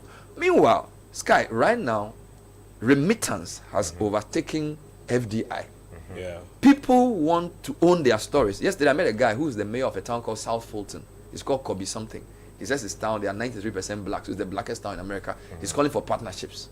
Imagine if we had a city in Accra and in Ghana that could partner them. The number of people who come here and spend, all right, the exchange programs, the educational things, some of them are training. My point is that our leaders need to remove the padlock from their head, open their mind. There's a lot happening in the world. You've gone to Mauritius. We are too we are too small, which is why we are not competitive anywhere globally. Yeah, no. Our movies, our music, our media is not competitive. Our football, so because we are so satisfied in our mediocrity, and we have a little money, we buy 2 or 3 cars, we do Keep Fit Club, we think we have arrived.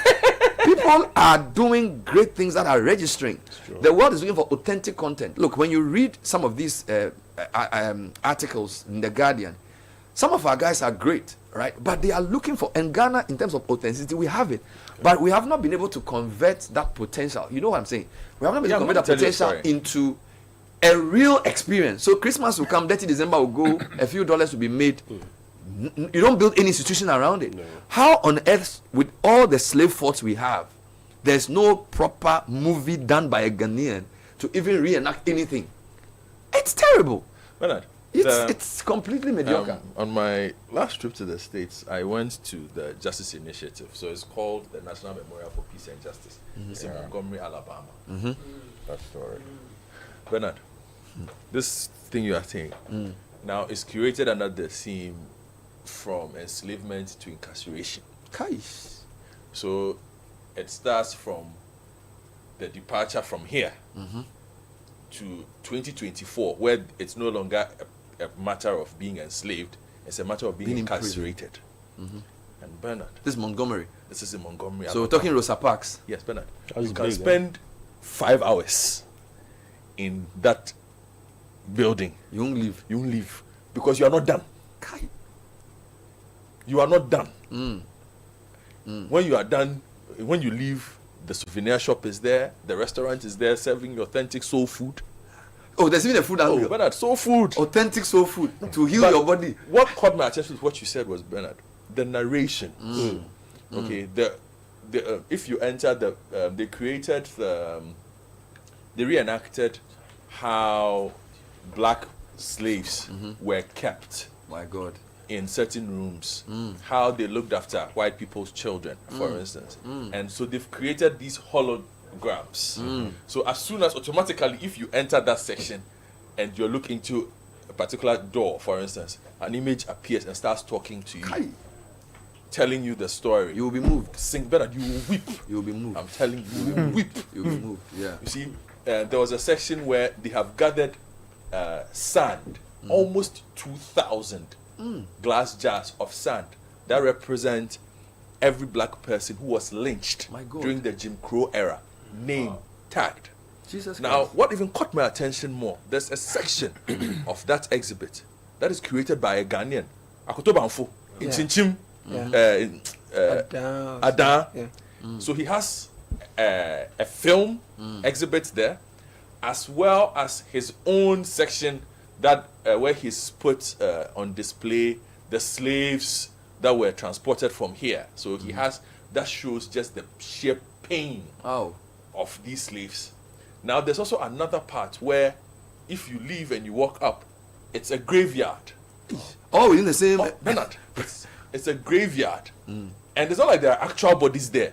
They have enacted it. So they've created a graveyard whereby it's listed in alphabetical order of people who were killed in which state. Wow. So, for instance, if you know somebody in South Carolina, you go to the South Carolina section of the cemetery, and the name starts with the name's A, C. So you can actually just check all the way through, and you walk and you are trying to figure this out. Never forget, Bernard, because people want to annihilate your history. I went to Greensboro, where the first Woolworths ever. Yes, now it's been preserved. Everything that was there is there. Wow. Now it's important because one of the first student strikes that led to the civil rights movement occurred there, led by 4 students. Bernard, their clothes, everything is there. Everything is there. The cell, the counter where they decided to, because you could not stay in line because they catered only to white people at the time. They went into this diner and demanded to be served. And it turned into something else, which led to a national revolt at universities.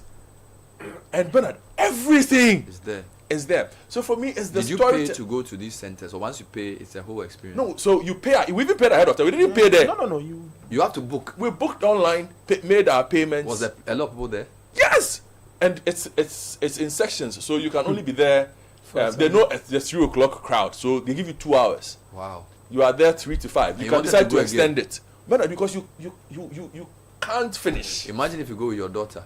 You can't finish. And you are telling her about some of the things. You see, Bernard, and the thing is this. I bring my, and we've had this conversation before. I get frustrated with, like, Cape Coast, Elmina experience. My friend went to Osu Castle yesterday. They said the place is so... I mean, the narration is there, but after that, what else? What has been the value add? I know they have done some incredible renovations, that's true, of some of the facilities to give it a more authentic feel. But I think we have a lot more, like Larry was saying, we have a lot more of these places lying in the forest. There's one very close to us. I think when we had this show where Cement took, it's not too far. It was at Abokobi. Abokobi.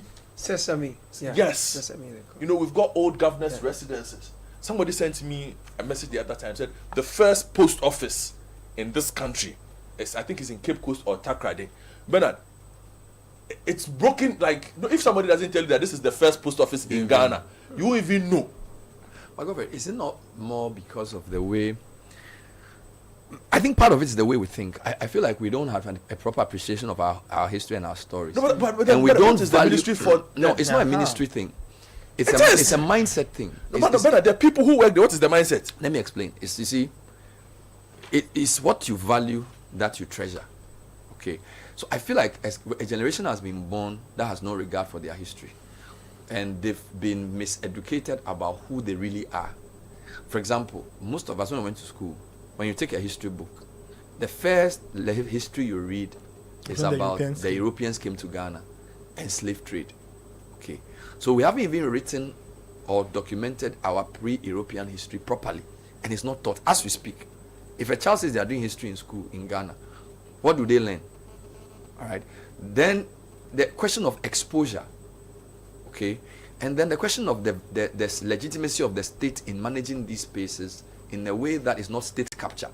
Because somebody can say, well, I've listened to you guys, I'm going to do something about this tourist site, and I'm going to hand it over to my crony to run it for himself. Meanwhile, we need foundations, we need a buy-in. So for example, if you want to do something for the Elmina Castle or whatever, it shouldn't be just privatizing. You're talking about doing it in a way that the chiefs and people are part of it. The community understands how you're doing it. There's transparency. So I think it's a leadership problem. You know, when leaders have credibility, they're able to do a lot of great things to lead people to destinations they are not able to get to. So it's not just a simple question of let's privatize. Because you can privatize it and nobody can afford it. You can build a nice museum, nobody's going to go. There must be local involvement. I think that we need to start talking about these things in a more open way. And also showing people what is possible in other places. The question is, how can we remodel or perhaps repeat what's happening with Red Clay Museum in the north of the country, in other parts of the country, in order to provide the kind of experience that Godfred is talking about? Because, for instance, if we see the central region as one of the main places used to get people out of the continent of Africa, and it is possible to replicate what Ibrahim Mahama is doing in the north. Red Clay. Yeah, the Red Clay. In the south. To tell the story of the Ghanaian, the African, the ones who are being sold out into slavery. The boats that were used, if we can recreate them, the kinds of chains that or shackles that were used on them, the whips that were used, how they dressed, those kinds of things can be replicated. You talked about what? Cemetery. Which cemetery basically is, if you like, an artist's impression of what may or may not have happened so many hundreds of years ago. It is possible to do that. So that during the transportation from the north of the country, from the upper Volta areas, you know, when they got into Ghana, those who were arrested in the north, the Ashanti areas, how were they buried when they died on the journey? You understand? Things like that. It's possible to recreate that. But you do recognize that Ibrahim Mahama is an exception. So a lot of what he's done is in spite of how the system. So he is somebody who was mentored by a lecturer in tech who had a different mindset about art. So people like him and what's the name of this guy? Akwe Jackson and co. They have a very different concept of the arts. And that mentoring has brought them out. But we're saying that for the Red Clay in Tamale, you should be able to have at least one iconic thing in every region. That's the point. That requires a certain system of leadership. Yes, an investment. Yes. And I feel like the political system we run does not appreciate those things. It's very difficult to have, look at who you appoint for ministers of tourism. Generally, we share political positions on the basis of he's won a MPship in a community. We are sharing the post. So we're giving this guy trade, guy finance. So let's give him something. So it's not really meant to, it's not necessarily on the basis of what vision he has for the ministry. All right. Maybe apart from Jake, who was sentimentally connected to the tourism ministry. And even with him, the government allocation to the ministry was still the least. Yeah, so I don't even think we have recognized the importance of, and for me, right, development will come to a point where you solve the macro crisis, you try and create jobs, people will still be unhappy because they don't have a right sense of who they are. So governments must know that the soft side of development is more important than the hard side. I'm not saying don't build roads. If people's mindsets are not shaped a certain way, they cannot be useful to produce anything. Right? So all great countries, US, China, Singapore, they are very careful people's self-concept. They spend a lot of money on movies, on the arts, on theater, on film, on music. Why? They don't want you to think the way they think. That's why they are fighting TikTok. Once, for us, we allow people to watch anything, to eat anything, drink anything, and to think anything about where they are from. So they are not useful for development. Because see, a government doesn't have to build a lot of things. Just give people a certain concept of who they are. We are here talking about how Nigerian artists are doing well. Leadership has recognized that we may not have all the resources in the world, but our people are tenacious and talented. Let's support them with private sector funds and let them dominate the continent. Their artists are everywhere. Shirley spoke to you about what happened with the film industry there when she was here. All her ideas, we didn't implement. Somebody else has implemented. So, Sky, for me, I am hoping that the new government or whoever, the group of leaders we have, will recognize the importance of the soft side. History. Why are MPs not upset with the poor quality of history taught in schools? Take your... Oh, no, do you know what we've done? I think a number of statements have been read in that regard, yes. Our elite have moved their children into very expensive private schools and left the public system to rot. That's what we've done. Our elite... I was speaking to somebody who's in a very rich school yesterday. The person got there by some dint of blessing. The kind of education that the elite give their kids, the average Ghanaian will only... Do you know how much it costs to train a child at a top school like SOS or TIS or GIS? Do you know how much it costs a child? A lot of money.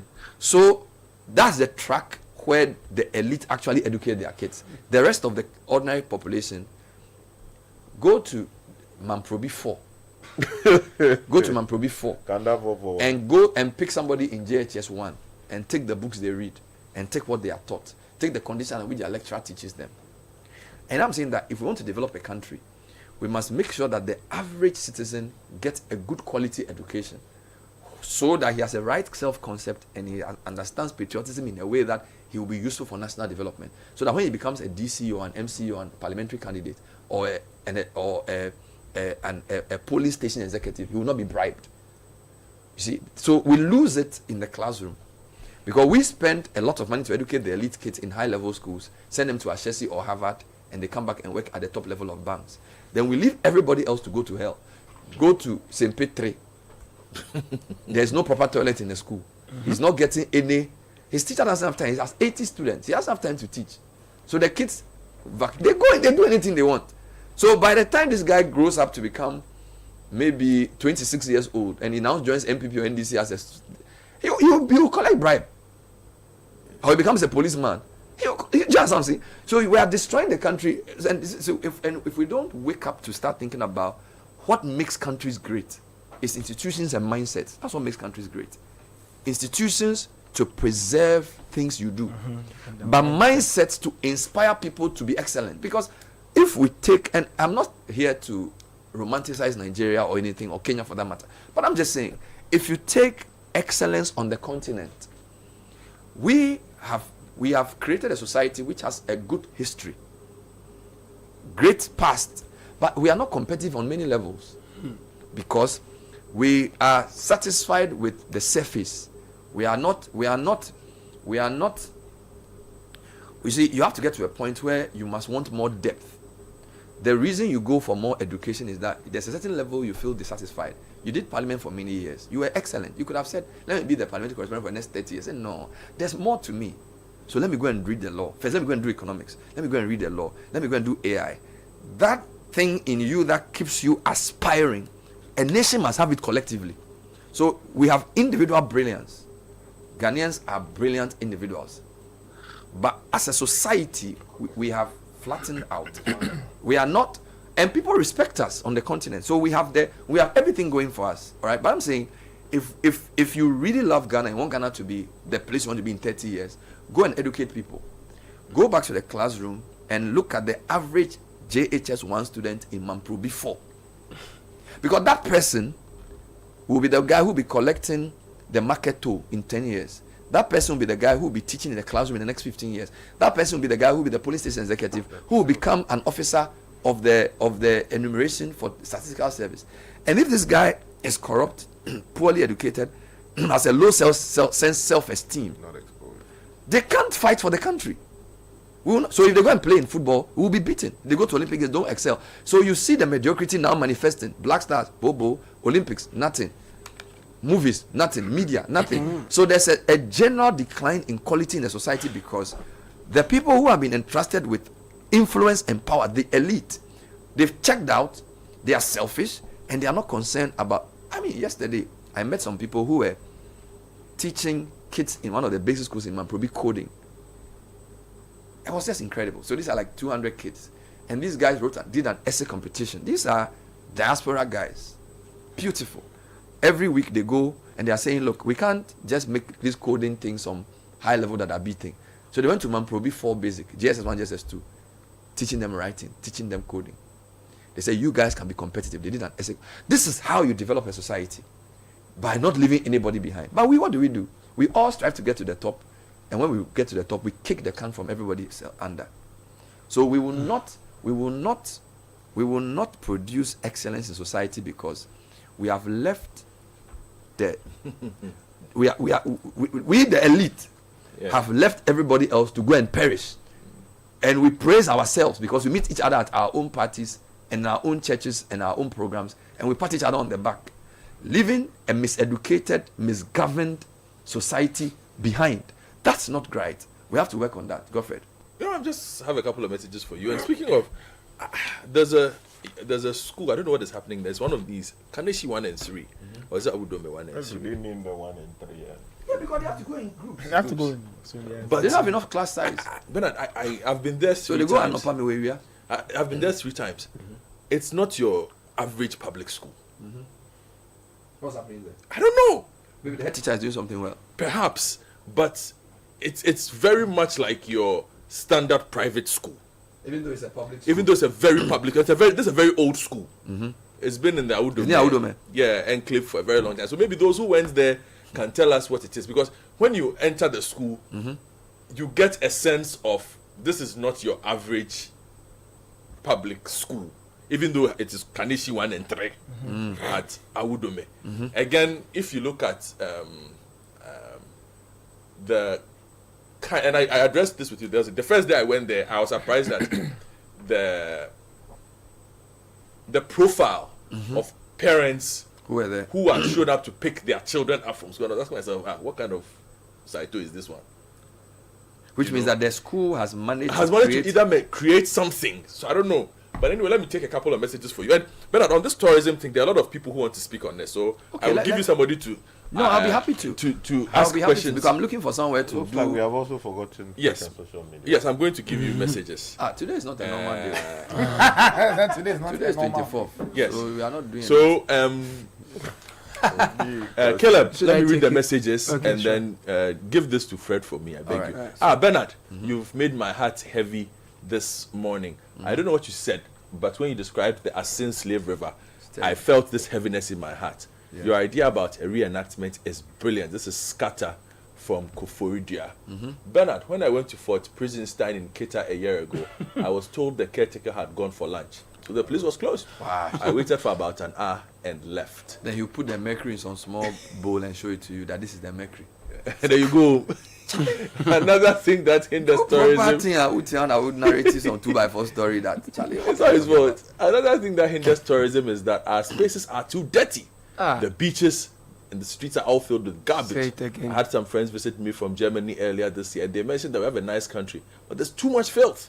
Too much. Leaders should think about this. No one invites guests into a dirty home. Never. Adam from East Legon. Sianyo from the University of Ghana says, guys, there's a stunning and untouched and serene spot in, is this Javi? Or Javi? Within the Akachi South municipality. That's Javi. Yeah. Javi. No. Culture has a song. Javi. Happy. No, not saying Charlie Drum at some point. You know, a serene spot in Javi within the Akachi South municipality. That's ideal for ecotourism. I have visited a few times, and I believe it's a hidden gem that the district and locals haven't done much to promote. You might want to consider it for your holiday destination. The charm of the place lies in its simplicity, offering an authentic village life experience. Good morning, Bernadette team. I was at the manifestivities. The entrance of Manifest and the wordplay was epic. Nice. So much euphoria. I enjoyed it. Manifest to the world. Prince Markins from Medina. Sky would never seize the opportunity to market his Volta region. He's a God sent to his region and tribe. Well done, Sky. This is Ampofua from Adenta. Bernard, Keta or Alo constituencies have a lot of serene places for relaxation. And you're now from Abek. And now give us the places. Good morning, Mr. Avila and team. I will recommend Marlin Beach Resort at Gomwa. This is Richmond, inside Pillar 2. Marlin Beach Resort, Gomwa. I think I've been... Which of the Gomwas? Okay. No Gomwa, there are many Gomwa profile, Gomwa this, Gomwa that. So Gomwa, no worries. I want for Bobo venues that shit, but we like it. Good morning, Bernard. This guy says your name is Bernard. I believe Accra is the best place to spend Christmas. To be precise, Dakuman Abrewana na at Alafia Junction. I know Abrewana na. Friday night, Abrewana na there. It's just here. When you drive out, they shut down. Thank you. They shut down. It says Abrewana at Alafia Junction. Thank you. Dr. Kofi Annan from Dakuma. Hey, Kofi Annan who is at Abrewana. Good morning, better than Sky. Morning. I knew it was Sky who was publicizing Kinley Ice. I'm happy he's doing this big job for Kinley Ice. Tell Sky this Christmas is a Hajja. Hajja me 24/7. This is our brother. Courage. Courage. From East Legon in Ajina. No. Good morning, Bernard. Kenya is also a past student of 3 Town Secondary School. Hey, Ubosogo. 3 Town Sogo. So 3 Town students, what are you known as? The cats? 3 Town Sogo. Oh, that cat. That's it. Good morning, Bernard. That was slapping. The best place for Christmas should be Takrade for the Ankos Festival. Yes, the Lali from Takrade. But they've also done an incredible job with growing that Ankos Festival. A lot of people now attend it from everywhere. Good morning, Bernard and team. I'm glad you're talking about the narration at these tourist sites. I took a few diasporans on a tour around the country. I was totally shocked at the misinformation we got at Osu Castle. It was as if the tour guides were on an agenda to change history. We had an almost similar experience at the Cape Coast Castle. Wow. Bernard, I agree with you. Imagine a movie by Kobe Rana, Jackie Appiah, Majid Michel, Calibos, and the rest retelling Ghana's history. It will be great. We can do better. This is coming from Grace. Good morning, Efo Bernard and team. Morning. All these things you're talking about that have not been done is the reason why a group of people in this country are trying to change our history and are saying Kwame Nkrumah is not the founder of our country. Fire up the leaders to wake up and take action. Meshach in Tema Community 3. All right. Good morning, Team City. Morning. I trust you are doing well. Yes, we are. Cape Coast University offers tourism. I wonder whether they have a blueprint of how Ghana can make it through tourism. I wonder if people go to Dubai to look at oil wells. This is me from Bachona. Yes, you can indeed go and look at some oil wells if you want to. Good morning, and Afishapa better than team. There is one top-rated 6-season American TV series called Snowfall, and the whole episode was shot in Ghana, which got millions, if not billions, of people all over the world watching Ghana for about 50 minutes. And yet our leaders don't think about what this can do for our country. Uji from Aplaku, you said this one. There's a show called Treadstone on Amazon Prime with Erica Brefa starring in it. They shot, I think, the entire season at Cape Coast. Here. Wow. And you can tell by what. Oh, you can tell, Bernard. Bernard and team, very excellent ideas on tourism today, and many other exceptional ideas that are discussed on your airwaves every week. But I dare say, the ideas should be well documented by someone in your setup and presented to the powers that be. If this is done, then you can hold them to account. For you know, the people put in charge may not have dreamt about these ideas much more than we have, may not have dreamt of these ideas.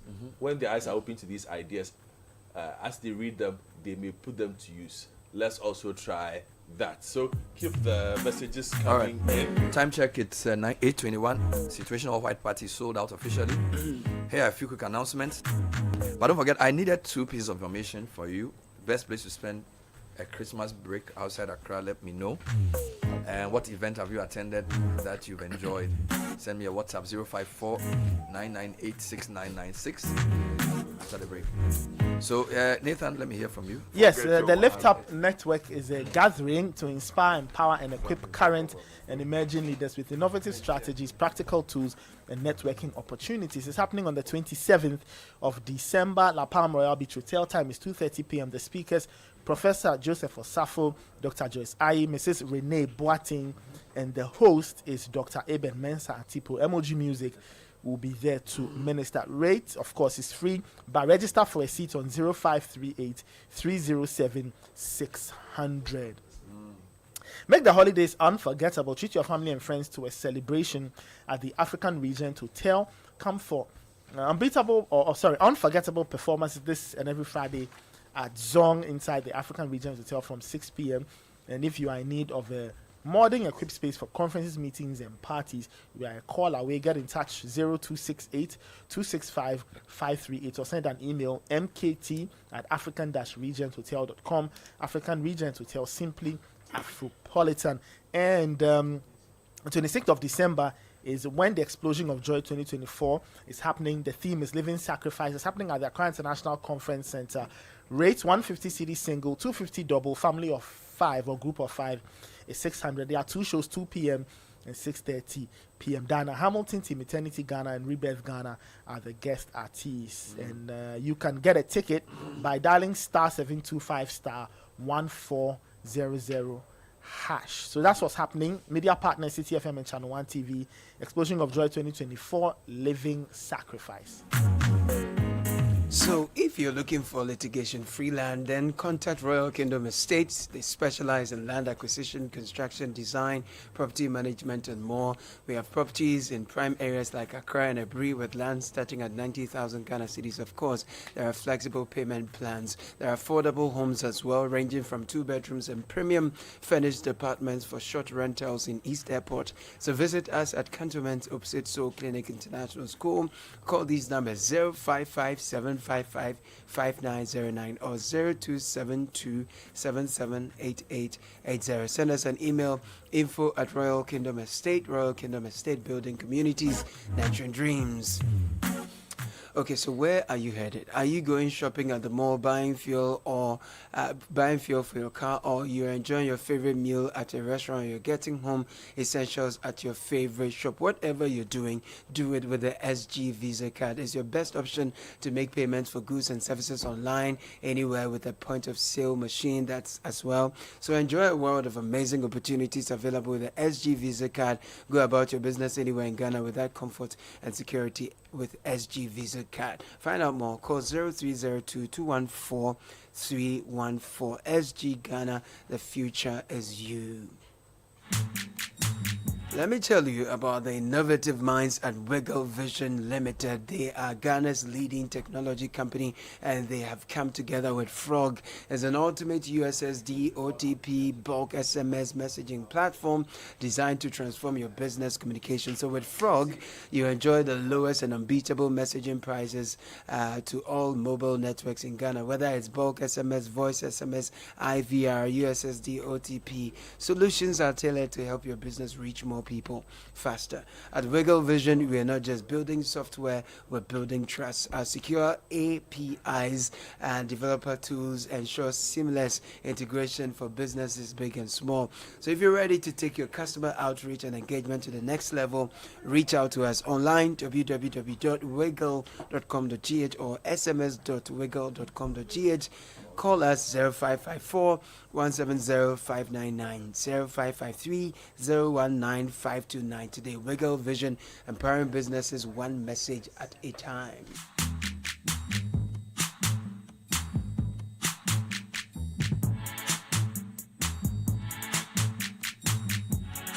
(26:08). We're on the Citi Breakfast Show. Today is the 24th day of December. And of course, we have our own event. And it's called Situation. We've already spoken about that. It's sold out. So basically, that's it. Let me just give you two quick announcements. Yes, and please. Then I'll try and do a couple of interviews around the potential of tourism and how to harness it for national development. That's basically what I'm trying to do this morning. But Telecel is talking about something. Yes, they said this season is for connections, joy, and lasting memories, so don't run out of data. Telecel Fixed Broadband has an amazing package for you this season. We're introducing the Too Much Christmas offer. Gives you a whopping 150% bonus data for just 150 Ghana cedis extra on your current plan. So more data, more Christmas magic. Experience the magic of uninterrupted internet this festive season. Perfect for all the things you love to do online. Simply dial *900#. Visit www.telecel.com.gh. Download the Telecel Play app to subscribe to the Too Much Christmas offer on Telecel Fixed Broadband today. Telecel, connecting energies. And then if you're sending money to the Gambia, Guinea, Liberia, Nigeria, and Sierra Leone, it's much easier now, more convenient through the Pan-African Payment and Settlement Systems, PAPS. You can send and receive money to any of these countries in minutes.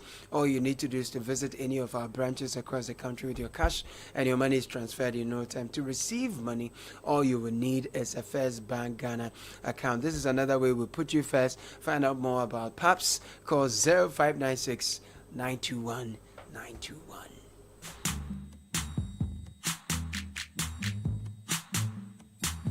Yeah. Where the party at? Where should we go for this Christmas? Where can we spend some time outside Accra on a good budget? We don't have too much money. Yeah. Sky has given some nice recommendations. Please let me know. Send me a WhatsApp 054 998 6996. We'll be right back. This is the Citi Breakfast Show, the city's biggest conversation. You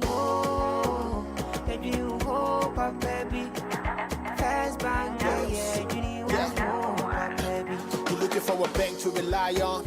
Let me give you a shoulder to lie on. Wouldn't we say to bank if they no lie? Only one place where I get my eye on. Make I introduce you all to First Bank, the best services in the world, first rank. Customer service, everything is well planned. I make music, I travel, I sell land. They be my reserve tank. Cause every time I know my money's safe. Universal banking, it's in me here the date. I'm a busy person, me no many time to wait. Now I got to Spain, even when I'm in the States. My me blue shirt. The team in office are chilling, but who cares? Cause I bank with the best. I'm lucky, I'm too blessed. When it comes to First Bank, it's too west. Everything is you first. Nobody feed you, I'm like us. First Bank, we treat you first. Treat you first. Somebody see think about you first. Think about you first. You first. First Bank.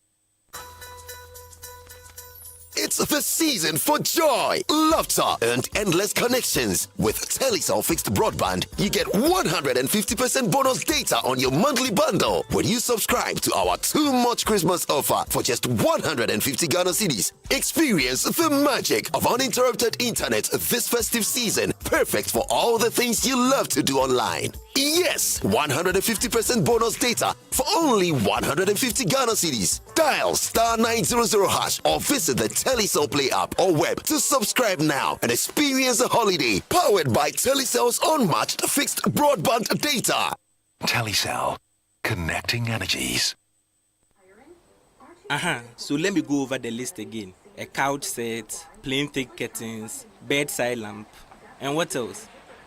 You know what? Just send me a WhatsApp with your list. Hey, guy. Where did you see money to get all this for the babe? Settings, my guy. Settings. This Christmas, Oka is running a promo called Bronya with Oka. You get 20 to 60% off Christmas decor, toys, and many more. So this list, I will just wait till the promo begins and go get them for her. Fiancé of the year, Charlie. Yeah, Charlie, you no get size, what it? We yeah. Hey, I'm still on the line, oh.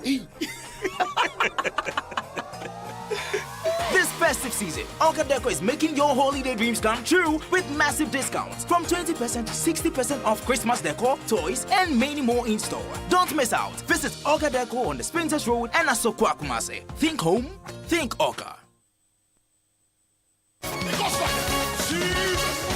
It's the most joyful celebration of the year. Joyful Way Incorporated invites you, your family, and friends to Explosion of Joy 2024, an unforgettable encounter with praise, worship, and God's presence. Theme: Living Sacrifice. Venue: Accra International Conference Center. Date: 26th December. 2 shows: afternoon 2 p.m., evening 6:30 p.m.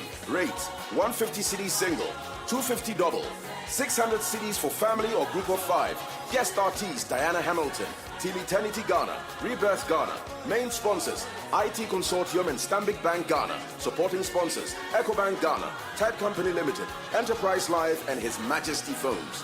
Media partners: Citi FM and Channel 1 TV. Tickets powered by Digi Store.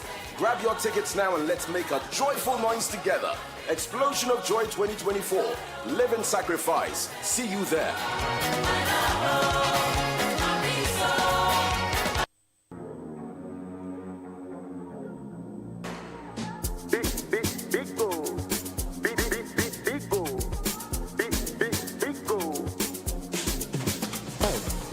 Everywhere you go, Pico. For the friends and the family, Pico. Big refreshing moment, Pico. For the kids and the adults, Pico. Boys and girls with a drink of Pico. Everywhere the party day, Pico. We go mash up the place with the Pico. Greatest in every battle, Pico.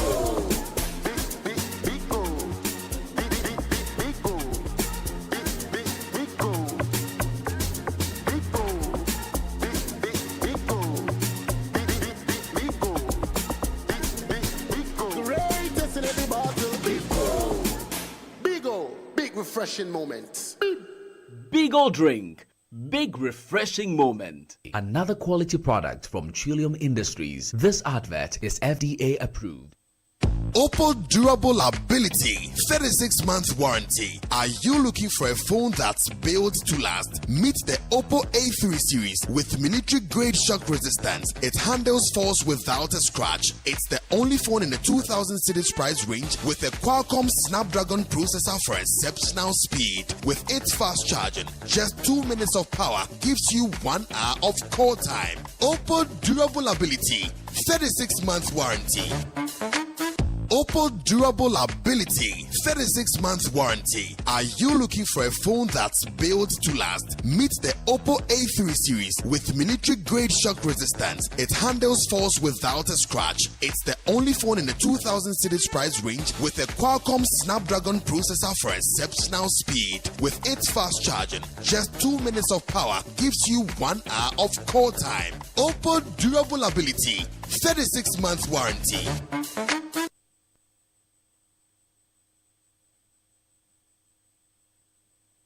This is the Citi Breakfast Show. The city's biggest conversation. The Citi Breakfast Show. Rise above the noise.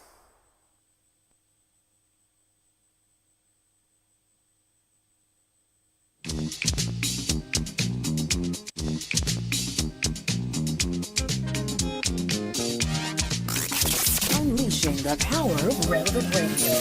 This is Citi 97.3.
Baby, I'm under control. Sweet Gressima.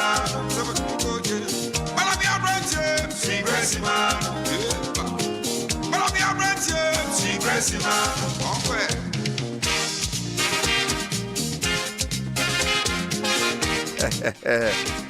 And Nathan, the horns are singing. You like the horns? No. If you do a song and no have horns, it's not a song.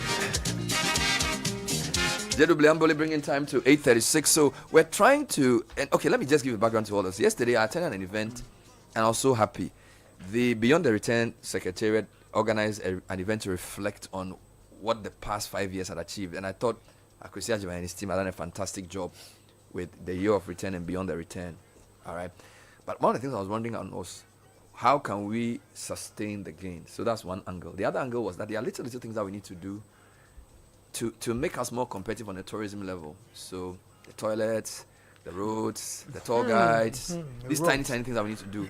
So I'm going to speak to someone who's been who travels for a living. I think that's basically that's what she does. So Majwa Sabia Yeboah is a traveler and a curator.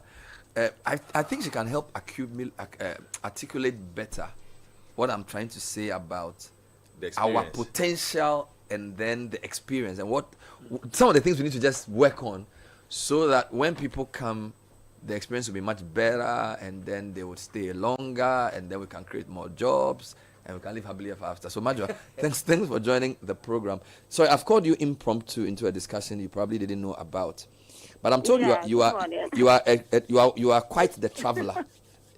Yeah. Okay. Good morning, Bernard, and everybody. So, yes. I was listening like 5 minutes ago, and I was like, "Oh, this is something I could talk about in my sleep, so it's fine." So, tell me about your travel experience. Where have you been? How serious is your travel interest? So I travel at least once a month to some country or the next. So I mostly host trips, Africa, Asia, and within Ghana as well. So far maybe like 16, 18, I don't know at this point.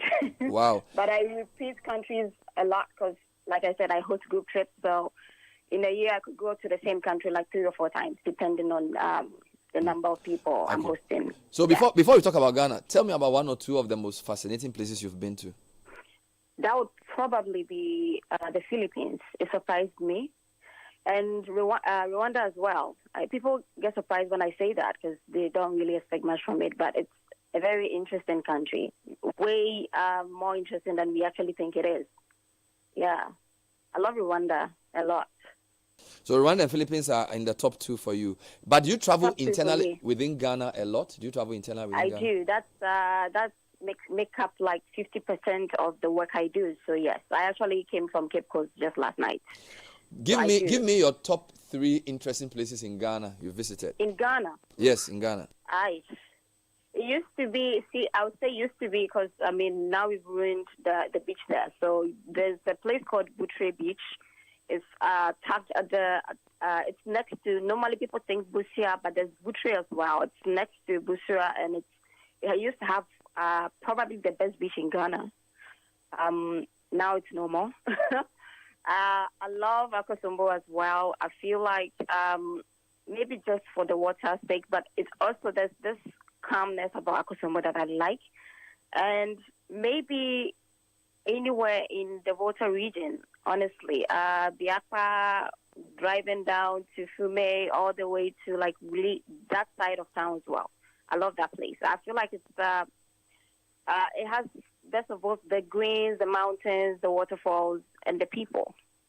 Yeah. So Butre Beach, which is no more, and then Akosombo, which is a mixture of mountains and water, and then a lot of the Volta region as well. Yeah. Now, in terms of these places, did you go there in terms of like paying for a hotel kind of tourism or just going on your own? Because there's a conversation about the cost of some of the places. So, I mean, I feel like, I've been saying it a lot on my socials. I feel like the cost compared to the quality and the actual services we provide, they match. It doesn't match. It doesn't work. But it's what we have. And honestly, I mean, I don't know. I feel like Ghana is overpriced. Ghana is overpriced compared to the quality of services. I don't know. I don't know what it is that would make a hotel charge $300 a night, and it's not really. When you travel and you stay in a 4-star or a 5-star, and you're paying that amount, you can tell. Like, you can feel it. You can see it. You can see why it's worth that amount. And then you come to Ghana, driving there alone is already a hassle. I have to service my bus every month. Like, it's already a problem. And then you're paying the same amount for the same quality. And you're like, really?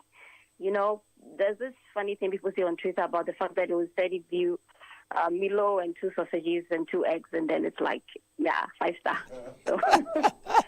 So the cost doesn't really match the experience. It doesn't match the service we provide. You could easily spend that $300 in like an all-inclusive stay in Mauritius. And I'm telling you, Mauritius is one of the expensive African countries, and you can actually feel that this is support. The view alone, the beach alone.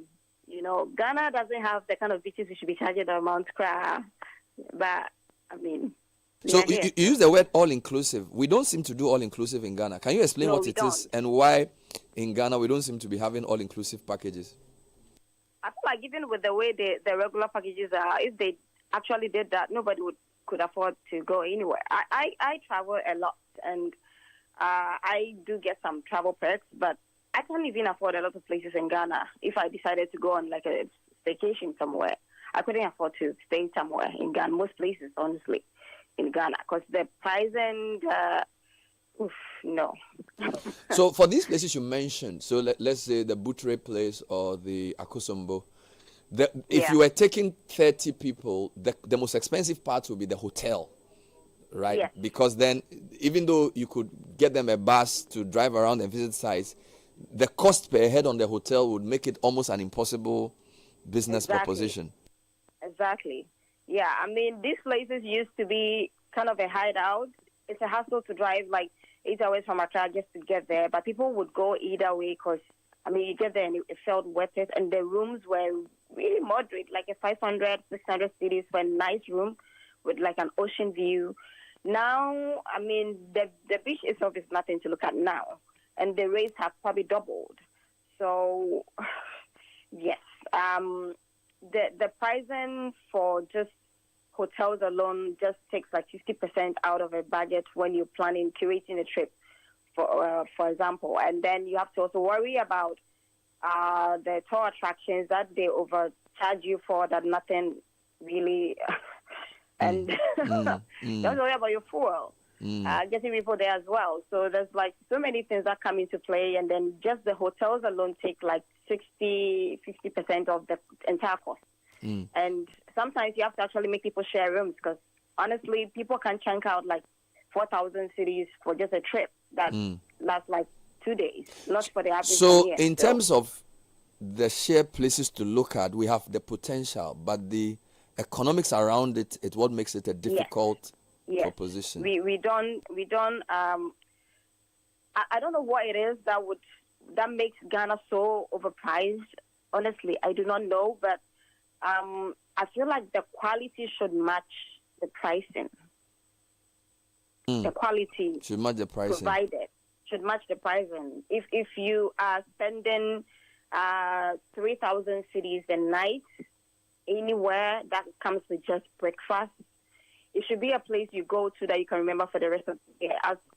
As an average Ghanaian, if you're spending, that's somebody's salary, So, I don't know. I don't know. What about historical tourism sites? So we've spoken about natural places, so more ecotourism kind. Do you do historical, say Cape Coast Castle, those things? And how different are those experiences from the ecotourism? I feel like mostly Ghanaians don't typically do most of these historical sites. It's usually the aspirants. And yes, for them, it's a world where most people travel. I have people flying right into the country. We pick them from the airport, and they don't even want to drop off the luggage at the hotel, but they want to go to the castle. This is something that is significant and important to them to do. But for a person who lives here and probably learns the history in school and knows about, drives around it all the time, goes to funeral in Cape Coast every day, they're not trying to go to the castle. They're trying to go to some beach resort.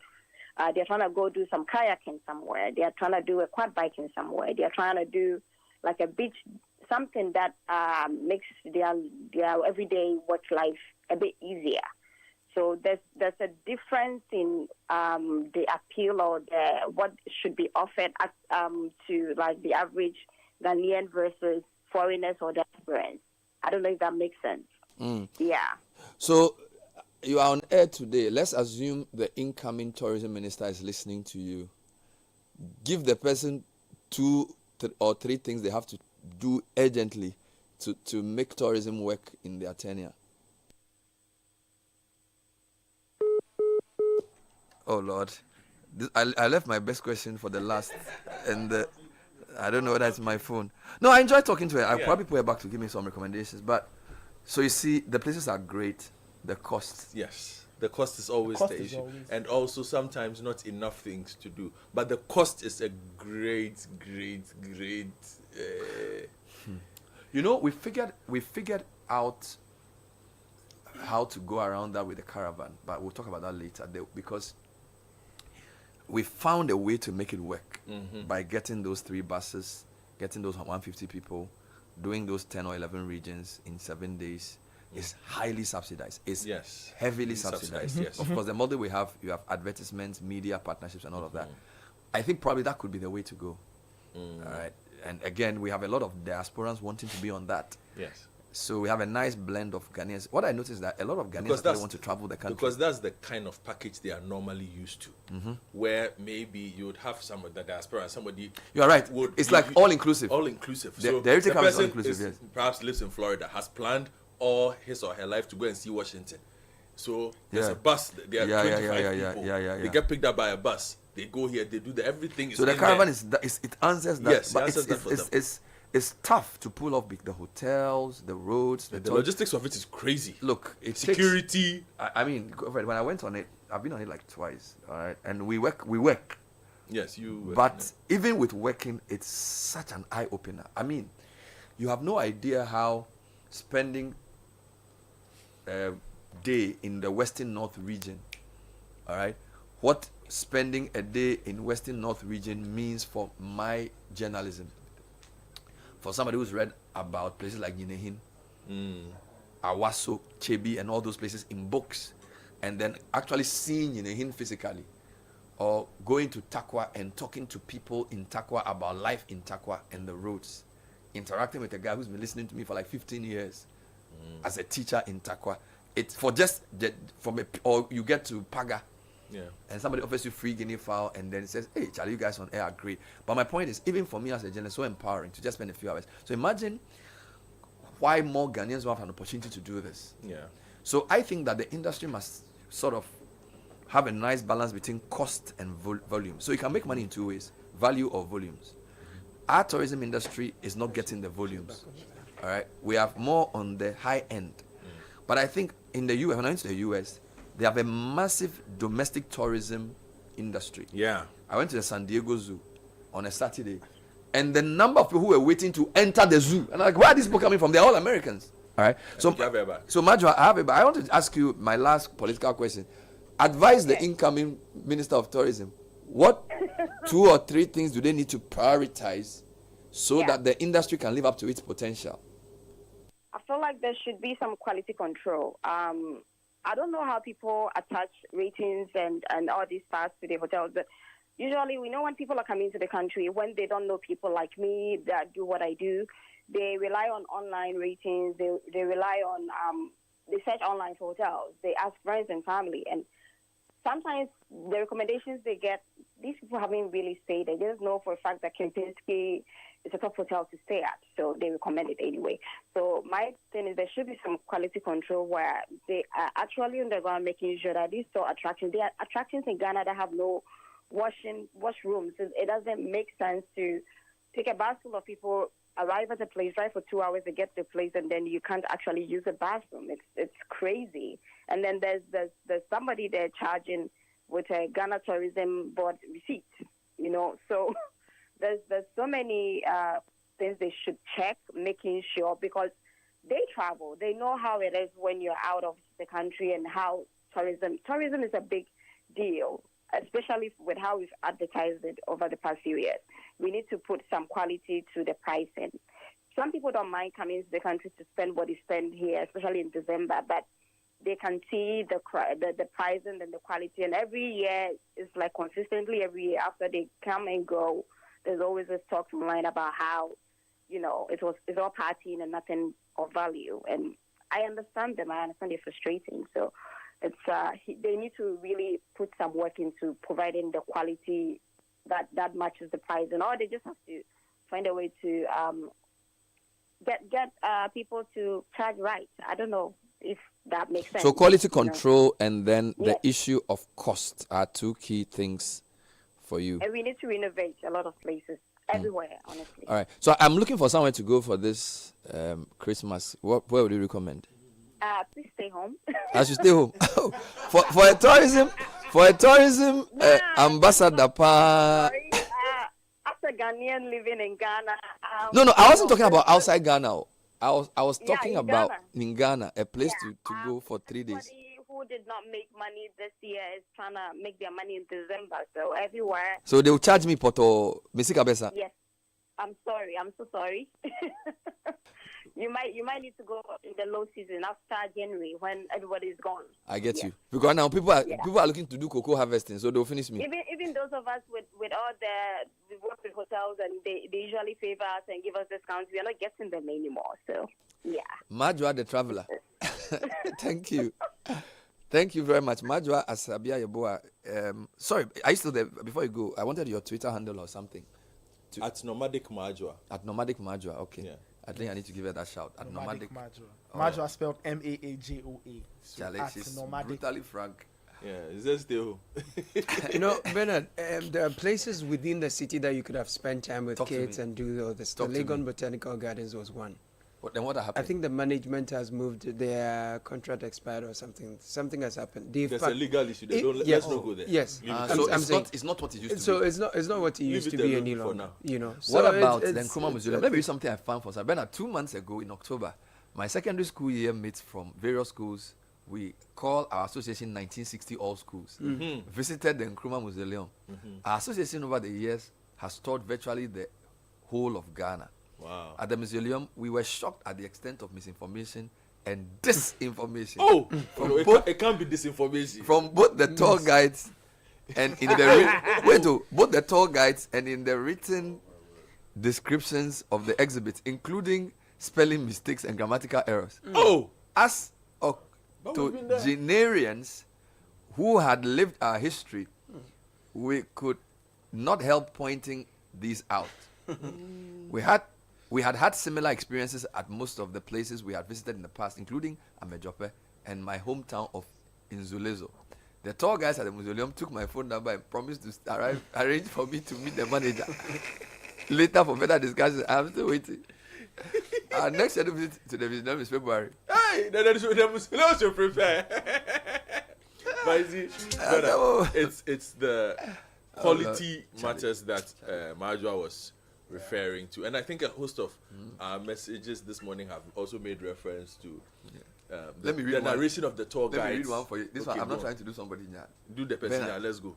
I tried to do Zena Lodge with the family this year.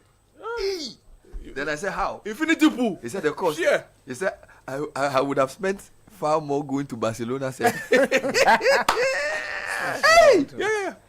So it's just a thing. So Ghana, when you get quality, it's so pricey. Too expensive. Yeah. Look, basic business. You can either have a premium product if people buy it and you get money, or lower the quality a bit and let more people come in. But I think the real sweet spot is having good quality but averagely priced. Yeah. Okay, good quality, because that's where you really hit. So excessive high quality is premium. Not a lot of people cannot pay. If you can maintain the standard and the price is moderate, you will make your money. Let me ask you a question. I'm listening. If you want to travel to, say, a part of coastal Volta, right? What do you typically want to see there? Like, if you want to stay at a place. Oh, I want. Do you want a brick house? Do you want the one built with kobla, like wooden or palm fronts, or coconut fronts? Or you want like these Western style buildings? No, I would definitely want something rustic. So if it's not brick, at least there should country be style. Yes, I want something rustic. I don't want to go and live in a glass panel thing near the water. Okay. Number 2, I want ablego to face the sea. Okay. So I can sit under a tree and think about the future of the world. So that the apple can drop and I can write my theory. You get it? So I would love to a place where you can have a small balcony facing the sea. And then I can be swinging in the chair, thinking like about a chalet with the hammock yes, somewhere. that kind of thing. And then I would need coconuts. Okay. And then I need the food to be banku hot or akpala Okay. with the pepper and the things. Thank you get me, so that I can. And I mean, I can remember where I'm from. Okay. You understand me? Then of course I would need shrimps. Okay. They make everything better. Those are the little things I'm asking. I'm not asking for much. Want to put your feet in the sand? Yes, walk a bit on the beach, you know, and then they can roast the meat or the, small. It's not. I'm not asking for a lot. I'm not asking for a lot of things. And then I can't swim, but I can do kayaking. So maybe if they have a little, the thing you sit in, that small canoe kind of thing, and then I have somebody guiding. And it's safe. Yes, safe kayaking. You know. I'm not asking for a lot, to Sky. You shouldn't charge me dollars for this. That's right. I get it. I know you can pull it off. After you guys, the amount of meat. You bring the kayak to the Or I like what she said about Akosombo. So I was going to say something. So the Akosombo experience is unique because there's water, but there's also a bit of hills. So Akosombo, and there are a lot of good trees. So I think my second option, apart from the beach, would be the Akosombo type of place, which is very calming, very calm and very serene, but it's also yes. So yeah, it just gets hot. In Akosombo place, it gets hot in summer or like in March, when the sun is really hot and you are near the lake. It's very, very hot. But do you get the sense that a lot of the investments in tourism, even in those places, is geared towards high-end visitors and not domestic travelers necessarily? At all. Because a lot of people are building townhouses in these places, but if you look at the beachfronts and things, if you look at the facilities that come with these townhouses, basically you might have to be a CEO to be able to go to. There's a place. Akwamu, there's a place my hometown on the other side, on a simple country weekend. Something safari, safari something. Aqua Safari. No, not Aqua. The one at which one is this? Something Valley. Safari Valley. Not Safari Valley. So right. I managed to get my kids to go there for the weekend. They say the thing they beat me. I didn't go, but they say the place that they beat. But I don't know the pricing and I don't know the cost. It's all expensive. Right, let me speak to a friend of mine, Kojo Saka Adomensa. Now, okay, Saka. You know, I'm talking to people who have street credibility in traveling. Me, I don't travel a lot, so I don't have a lot of insight. Now, Saka is a realtor. He builds houses, but he also travels quite a lot. He's part of the team that tried twice to drive across the Sahara to the Western world. So, Saka, thanks for joining the show. Merry Christmas. Merry Christmas, Bernard. Great stuff. So, I'm talking about tourism and what we can do to unlock the sector. And I think the key point people are talking about is that the places are too expensive and yet we don't have enough good quality. Talk to me a bit about your experience traveling across Ghana first. I know you've traveled across the world as well, but just traveling across Ghana, what vibe do you get and what do you think we need to do to make it better? Well, first and foremost, we need to fix our roads. The travel time in Ghana makes it very, very discouraging to do these things. Anywhere outside Ghana, even our neighbors, Cote d'Ivoire, I'll say that you are guaranteed doing 100 kilometers in 1 hour. If we're able to achieve this, that means Kumasi is just 3 hours away. So you can drive in the morning, go and do whatever you want to do with Kumasi and your family and come back. So that accommodation and all those costs, we could mitigate them. the cost of these things, I'm a property developer. I don't blame the guys for what they charge, because what is really happening is that most of our tourism is just on Friday, Saturday, Sunday. All other days, the properties sit and they don't make any money. They have loans to pay, they have bills to pay. Hence the pricing. If we're able to improve our infrastructure and many more people like you on leave, you can take your family, you drive to Takoradi in 2 hours and have fun. A lot of these things will come down because now a lot more of us will have to do it. I also think that there should be an orientation that Ghanaians should learn to take time off and do these things. It helps mentally, it helps bonding, it helps grow a family. Vacationing and traveling is not a thing. I have a friend, Okoti, you say he was born in Accra. He doesn't go outside Accra. Where the Pianka Bernard. So apart from funeral, they don't go anywhere. The only time they move is funeral. Funeral crowd will give you money, they won't come. Oh, Charlie, is that bad? So basically, if we're able to improve access to these things, so you think the road is the main thing? So, but you understand the hotels because of the lack of. You're saying that the weekdays are empty, but don't you think that having a lower price and higher quality will attract more people than this? Because I mean, you've traveled across the world. You know our hotel prices are ridiculous. Even Senegal and other places, they don't cost as much as our own. It's true, they are. But you would agree that those places that have the lower hotel bills have better routes. You are talking about Senegal. You can travel easily. There's access. When I try and go to Adan, just Adan here, there are a lot of nice hotels. You can just go and chill by the water in Adan. But just the Winya traffic will degas you.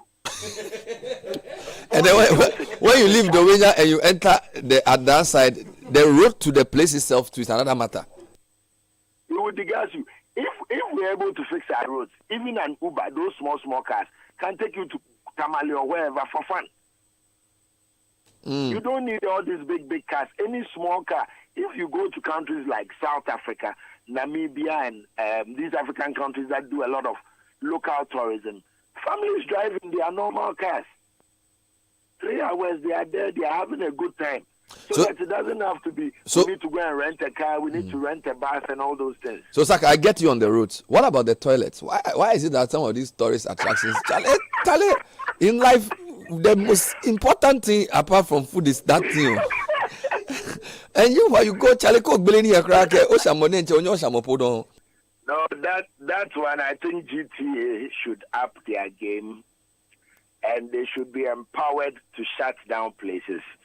You see, the other thing is empowerment of the authorities. Sometimes their power is limited. Most of our places don't take their toilet facilities serious, and it's a big turn off for a lot of us, especially the women. They don't want to catch an infection, and we too. You know that if the women are not going, we are not going. Tell me about your experience traveling on that road with Teddy and Co. The first one. How much of an eye opener was it driving across other African countries, and how do those countries compare to Ghana? Well, basically, what hit me was the fact that countries like Cote d'Ivoire, Senegal, Mali have correct highways, whereas I'm saying you can do 100 kilometers in 1 hour. When you enter Morocco, there the story even changes. The level of improvement of their infrastructure got me worrying about Ghana, because we started our journey from Accra to Sunyani, and that alone we spent more than 6 hours. If I drive 6 hours in Cote d'Ivoire or 6 hours in Senegal, I'll cover 600 kilometers. Accra to Sunyani is just under 400 kilometers, if I'm right. So these are the things that really hit me hard. And the service, the service they provide at their facilities, you notice that people are trained, and you are getting value for money. It means here we take a lot of things for granted with even our waiters and our hotels, like our service, our cleanliness. we need to improve upon that. Meanwhile, we have a good name too. We have a wonderful name. Bernard, when you travel around the world, we were in Iraq, we were in Kirkuk, and we mentioned Ghana. You should see how they received us. And football. We were in Turkey at the Iraqi embassy. We were being denied access to our visa. Then football came up. Stephen Appiah's name came up. The people said they had closed though. And the next day was a holiday, but we're begging them that we drove all the way from Bulgaria here just for this visa. As soon as Ghana football came inside, the man said, oh, let's do it for them. 9 visas, just there and then. Because of Stephen Appiah's exploits at Fenerbahce. Yes. You should go and pay a tithe. You should go and pay a tithe to him.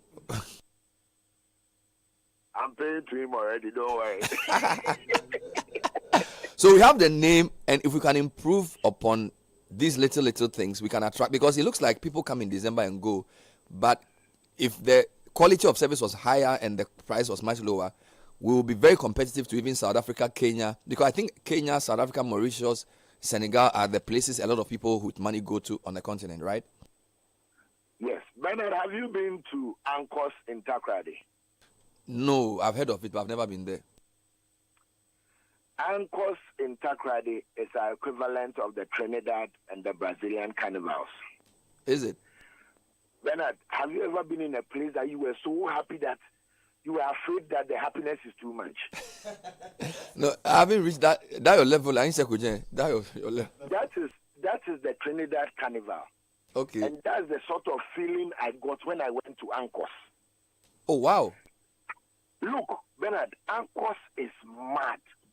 I don't know why Ghana we are playing with this thing. Ankos is the biggest carnival we can have this side of the Atlantic. Wow. The costumes, the music.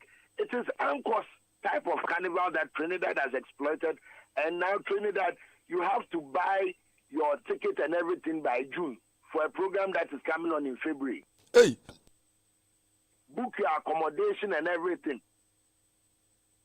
But isn't the difference in who manages it? So, in Ghana, sometimes local ownership, somebody will say, if somebody wants to commercialize it and make it proper, then people say, hey, it's our thing, you are stealing from us and all kinds. So it looks like the organization around managing these things is what has kept it at a very low level.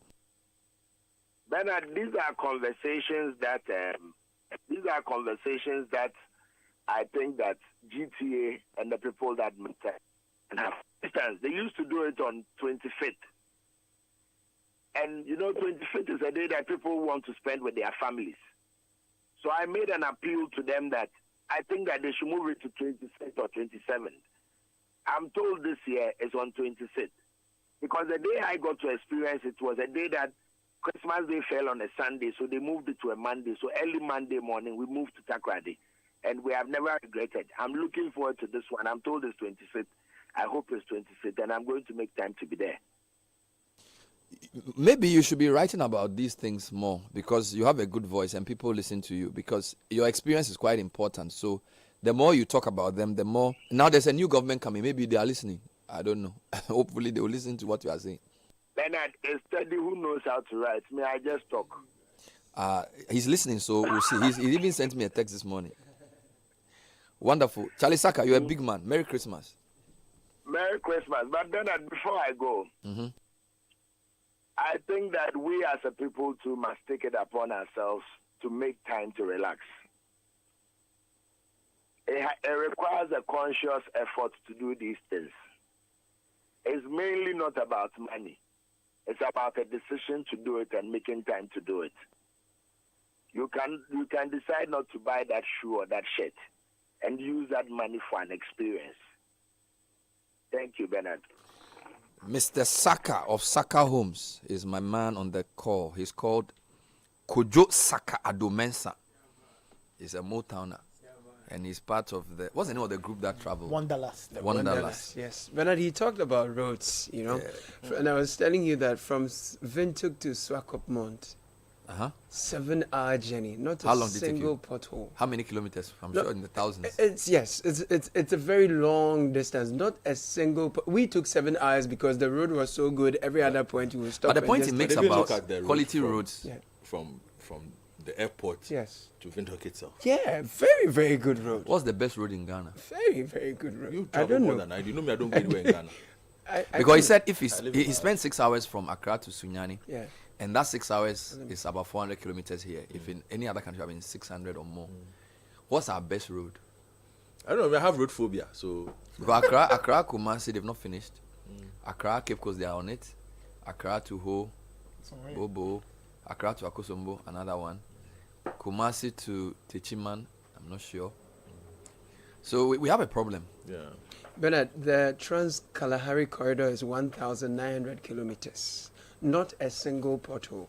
I want to emphasize 1,900 kilometers? Yes. This is in Namibia.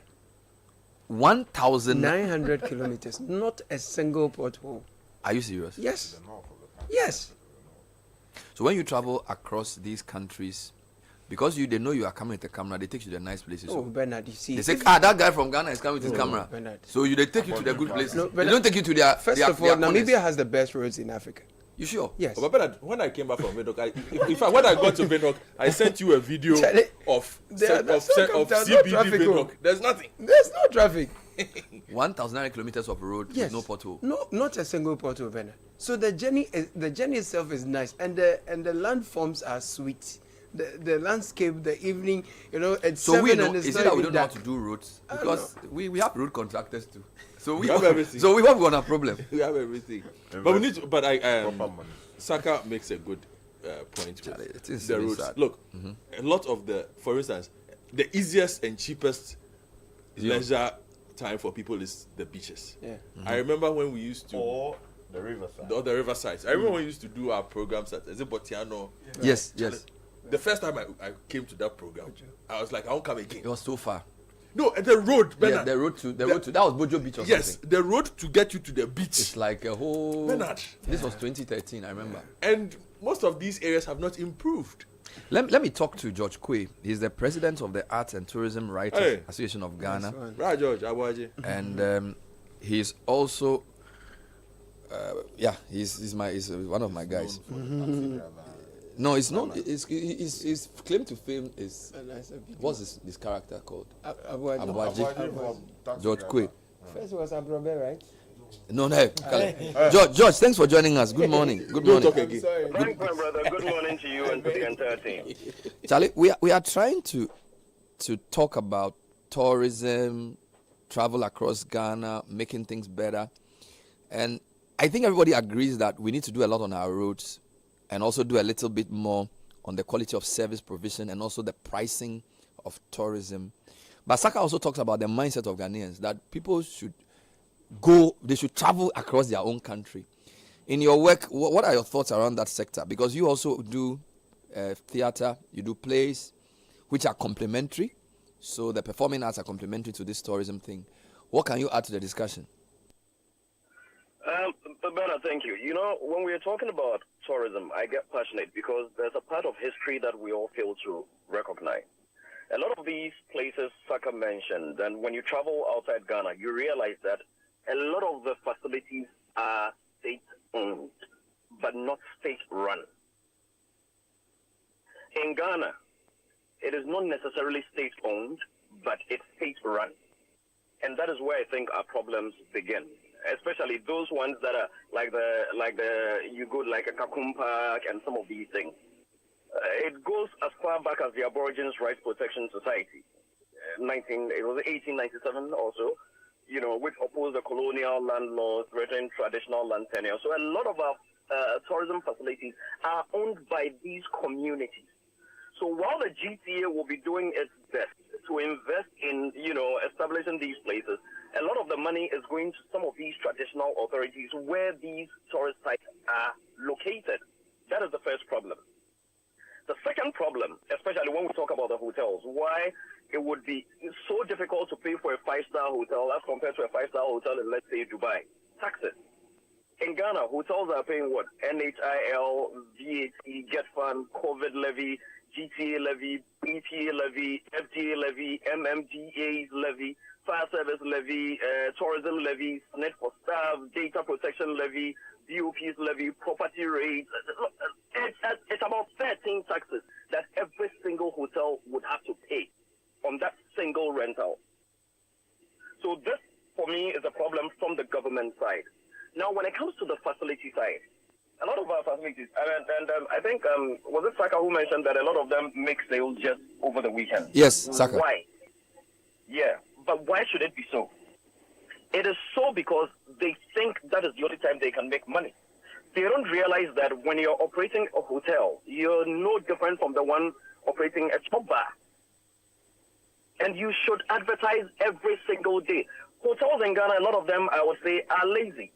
Because they wait for Mother's Day, then they wait for Independence Day, then they wait for Valentine's Day to run promotions and give discounts and stuff like that. Why can you not do that any other day? Why can't you run it like an airline so that you check based on demand and supply analysis? You can say that, look, I don't have a fixed rate. At this point, my rate is this. At that point, my rate is down with this offer.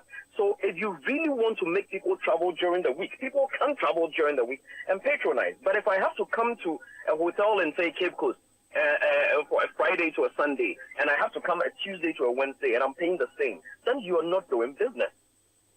And why? Who stops you from creating experiences during the week? Because, Bernard, we are all not home, all not at work all the time. People go on leave. And when people are on leave, they're on leave Monday to Friday, they are home. They can go somewhere if the experience is worth it. So a lot of our hotels need to rethink, or a lot of our facilities need to rethink their offerings, so that they can make them more exciting, more appealing, and more inviting.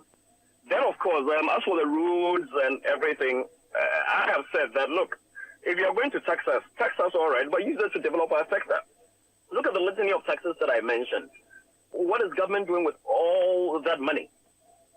Okay, let's take it one by one. You mentioned the ownership of the tourist sites, and I'm interested in exploring that. Your point is that somehow these places of either historical, cultural, or ecological significance are owned by the traditional authorities, and therefore any idea of modernizing, commercializing, and upgrading may face resistance from the authorities. Is that the point you're making? No, not exactly. It is not the resistance. It is that the traditional authorities are taking the chunk of the revenue there, and they are not willing to invest that revenue into the property. They are waiting for government to come and do that investment. You get it? Okay. So the government has its own issues that it has to deal with. Government, again, we are blaming them. They need to fix the roads. They need to ensure the access is done. They need to find a way to get people there and all of that. So I think a lot of the sitting down has to be done. And for instance, if you want to develop a property somewhere new, government could, for instance, say, look, I want to develop a resort somewhere here. First, you need to go and fight with the traditional authorities. But in other countries in the world, all land is owned by the state to start with. Look, I keep saying that all our land problems that we have in Ghana, it dates back to the Aborigines Rights Protection Societies. That's from there. If all land were owned by the state, of course, yes, there will still be a few recalcitrant state agents who would create problems here and there. But I don't think it would be as bad as we have them today. So that is the first challenge. And it's a challenge that even government is having to battle. And if you speak to the GTA and other state agencies in the tourism sector, they'll let you know that sometimes you want to do this, and this is the kind of resistance that you face. And sometimes the revenue is going here. They are taking a chance of it. You want to take some to even train the staff working there. So not release it.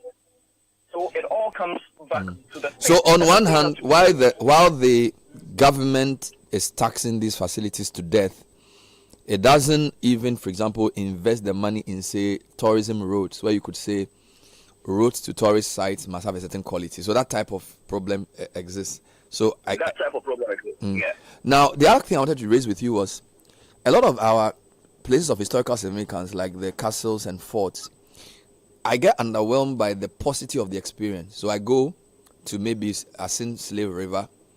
The place is very heavy. Somebody narrates a very good story. But there's nothing really happening that keeps me there for more than 2 hours. Whereas, I believe that if I take a bus of 300 people there and I'm assured of a proper experience, we could do weekly trips there, and there could be some play or some thing around it. What do you think is the missing link between just having these places, Elmina Castle, Cape Coast Castle, versus having now an immersive experience, audiovisual reenactments? What do we need to do to step it up to that next level? It's the vision, Bernard. And the problem is that some of the people that I keep saying that when I single out people like Kwesi Achiman and the late Jake Obecha-Bilamte, Ghana has not really been blessed with a lot of visionaries in the tourism space when it comes to the government perspective. Look, it is a clear case of vision. Don't you find it even strange that when you're driving to Cape Coast or even to Takrady, you do not see a single billboard that tells you how far away the Cape Coast Castle is?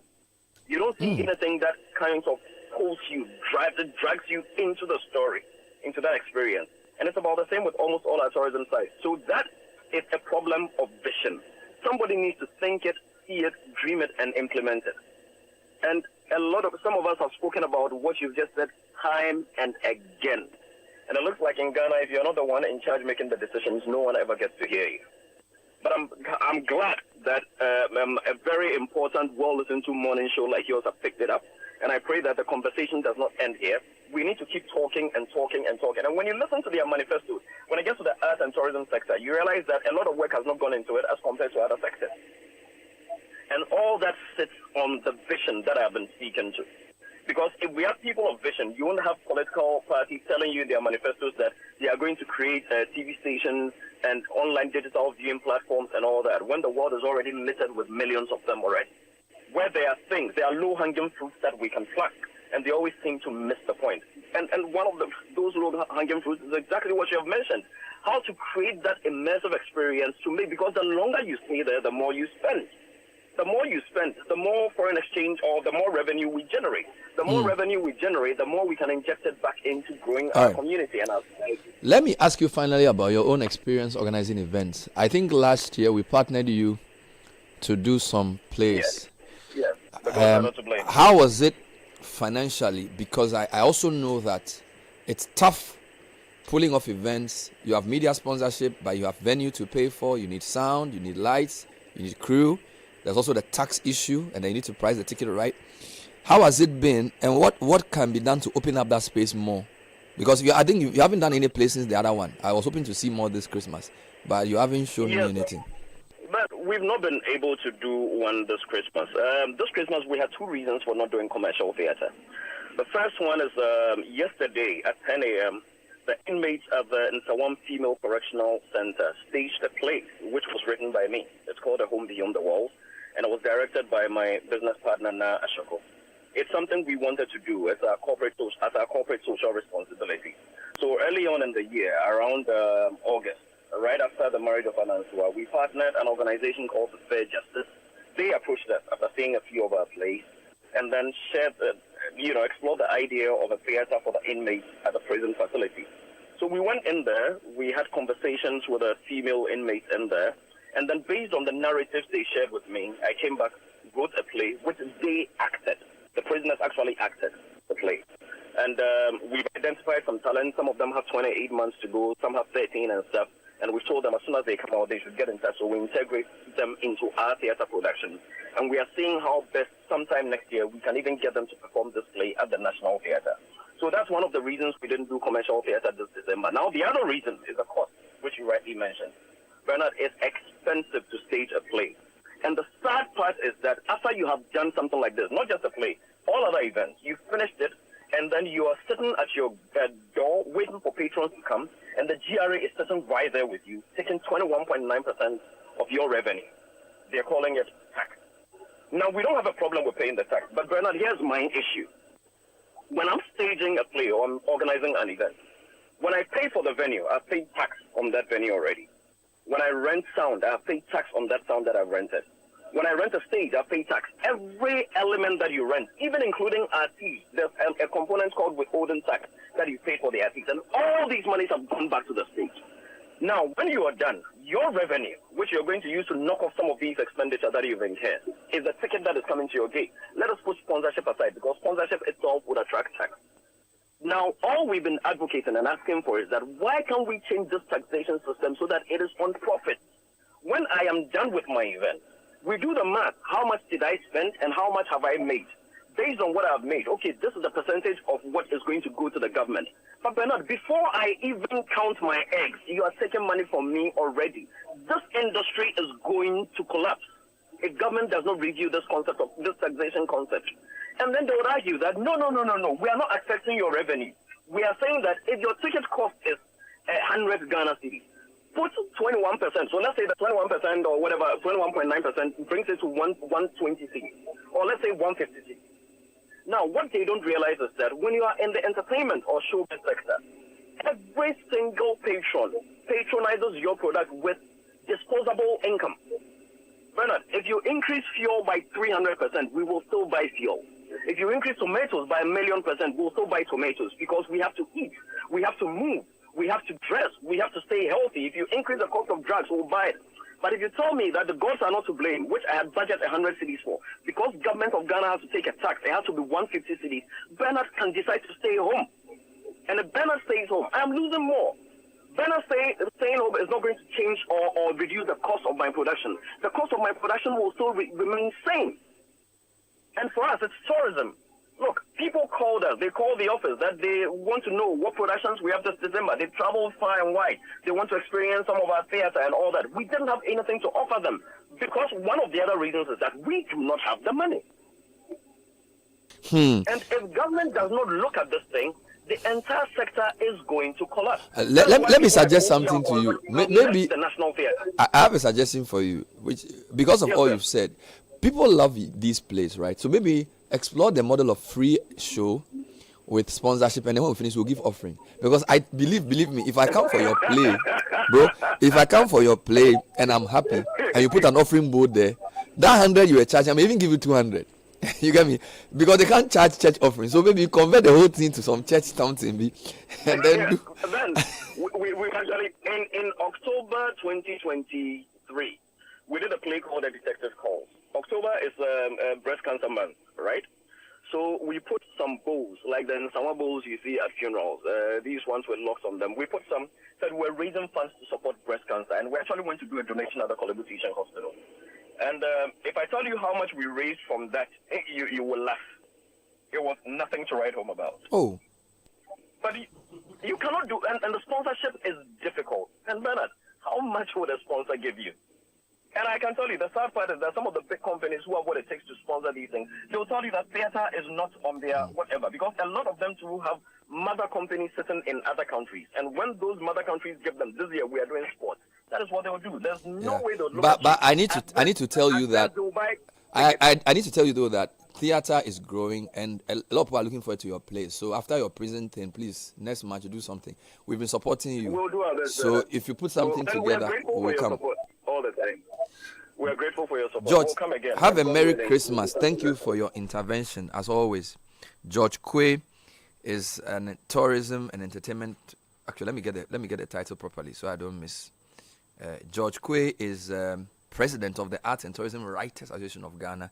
He also sits on the national jury for the National Tourism Awards, and he organized a number of plays which we supported last year, contributing to the discussion.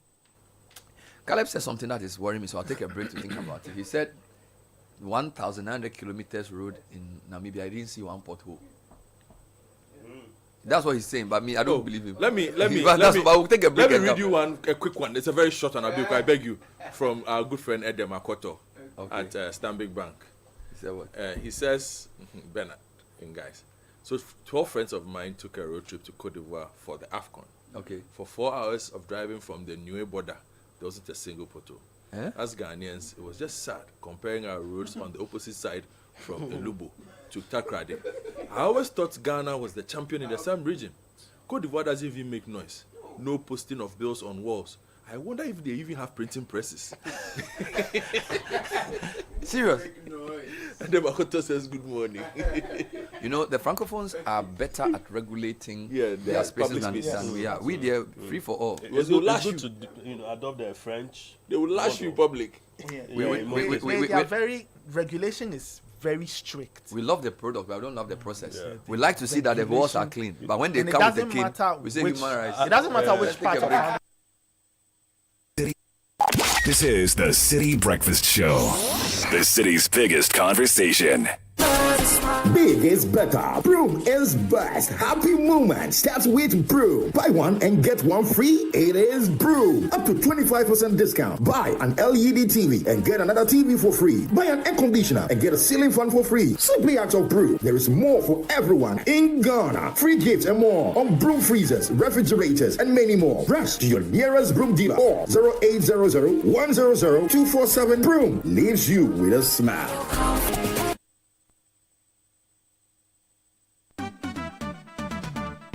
National Health Insurance. Today, I will tell you why you need to have health insurance cover by the National Health Insurance Scheme. With over 500 medicines on the NHIS medicines list to take care of you and an extensive NHIS benefit package, the NHIS offers you financial risk protection against over 95% of disease conditions in Ghana. These include the 4 most common childhood cancers: breast cancer treatment, oral and eye care, free maternal health care from antenatal, normal delivery, forceps or cesarean section, and what's more, postnatal care is also covered under the NHIS. Remember, members aged 70 years and above also enjoy free elderly health care and pay no premiums or observe a waiting period. Let no one tell you otherwise. The NHIS guarantees your seamless access to health care. For further details, download the My NHIS app from Play Store or the App Store, or simply walk into any of the NHIS district offices nationwide. Terms and conditions apply. Call us on 054 444 6447 or 0302 746 447 for further inquiries. NHIS, your access to healthcare. This message is brought to you by the United States Agency for International Development, USAID.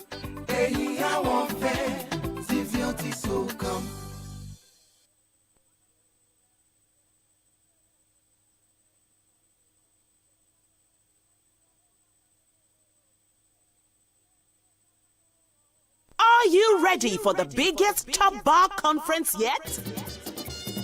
Get ready for an unforgettable experience in Peduasi Valley Resort on Saturday, 28th December 2024, as we bring the Top Bar Conference to you this Christmas. From palm wine to asana, fufu, TZ, banku, omutuo, ebunubunu, ayoyo, and all the local delicacies you enjoy in your authentic asanka. We've got it all at this year's Top Bar Conference. Buy as much as you can eat and drink while dancing to the best Bobobo tunes ever. Bring your family and friends and experience the vibrant charm of Chop Bar in a luxury setting. Remember, it's happening on 28th December at 11:30 a.m. sharp. For inquiries, call 0540-125-555 or 0540-125-554. Peduasi Valley Resort. Live life.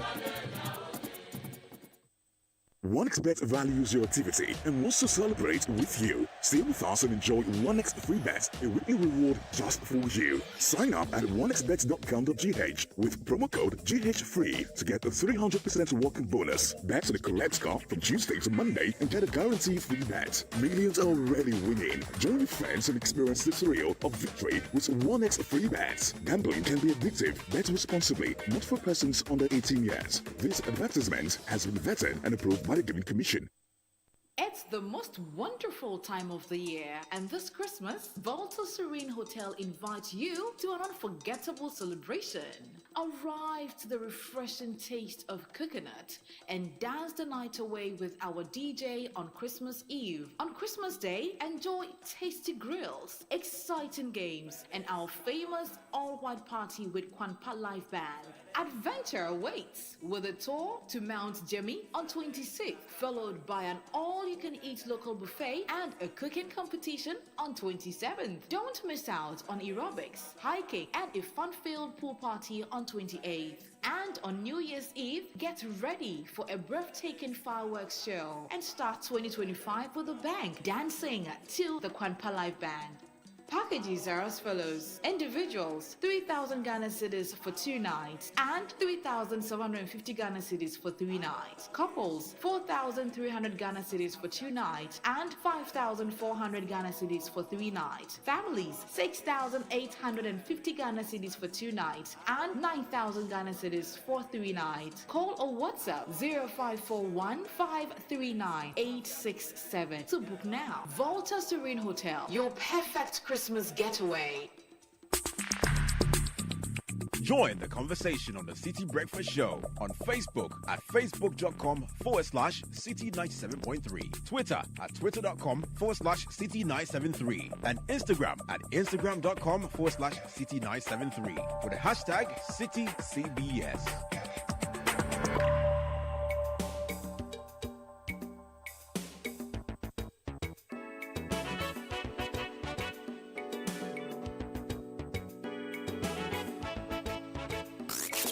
Unleashing the power of relevant radio.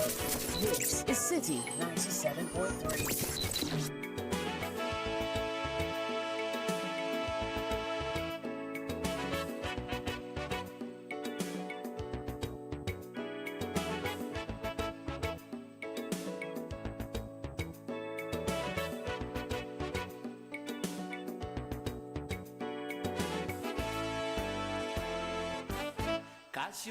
This is the Citi Breakfast Show, the city's biggest conversation.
This is what I call joyful way through the years.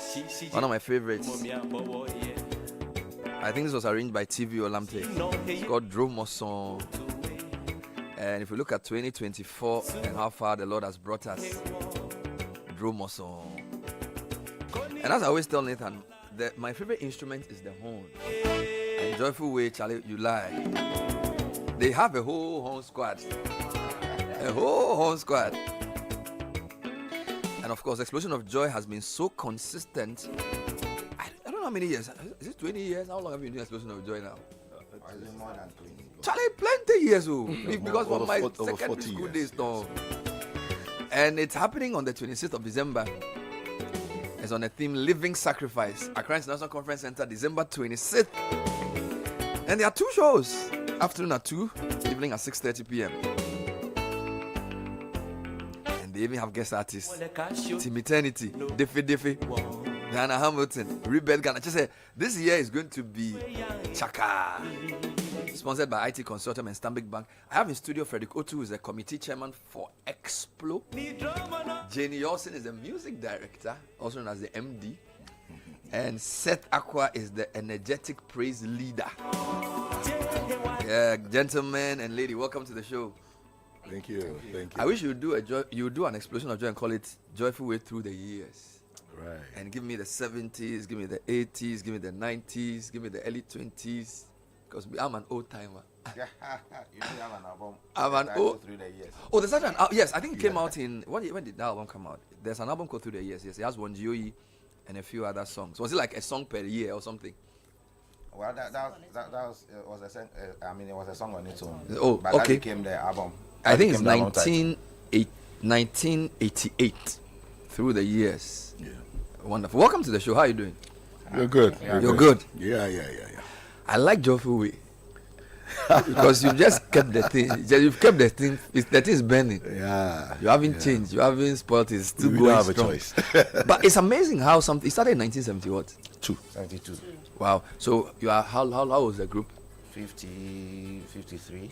53. And it's still going strong. Yeah. Yes. You still have students in the secondary schools involved, universities. Yeah. You have the old ones also there. Yes.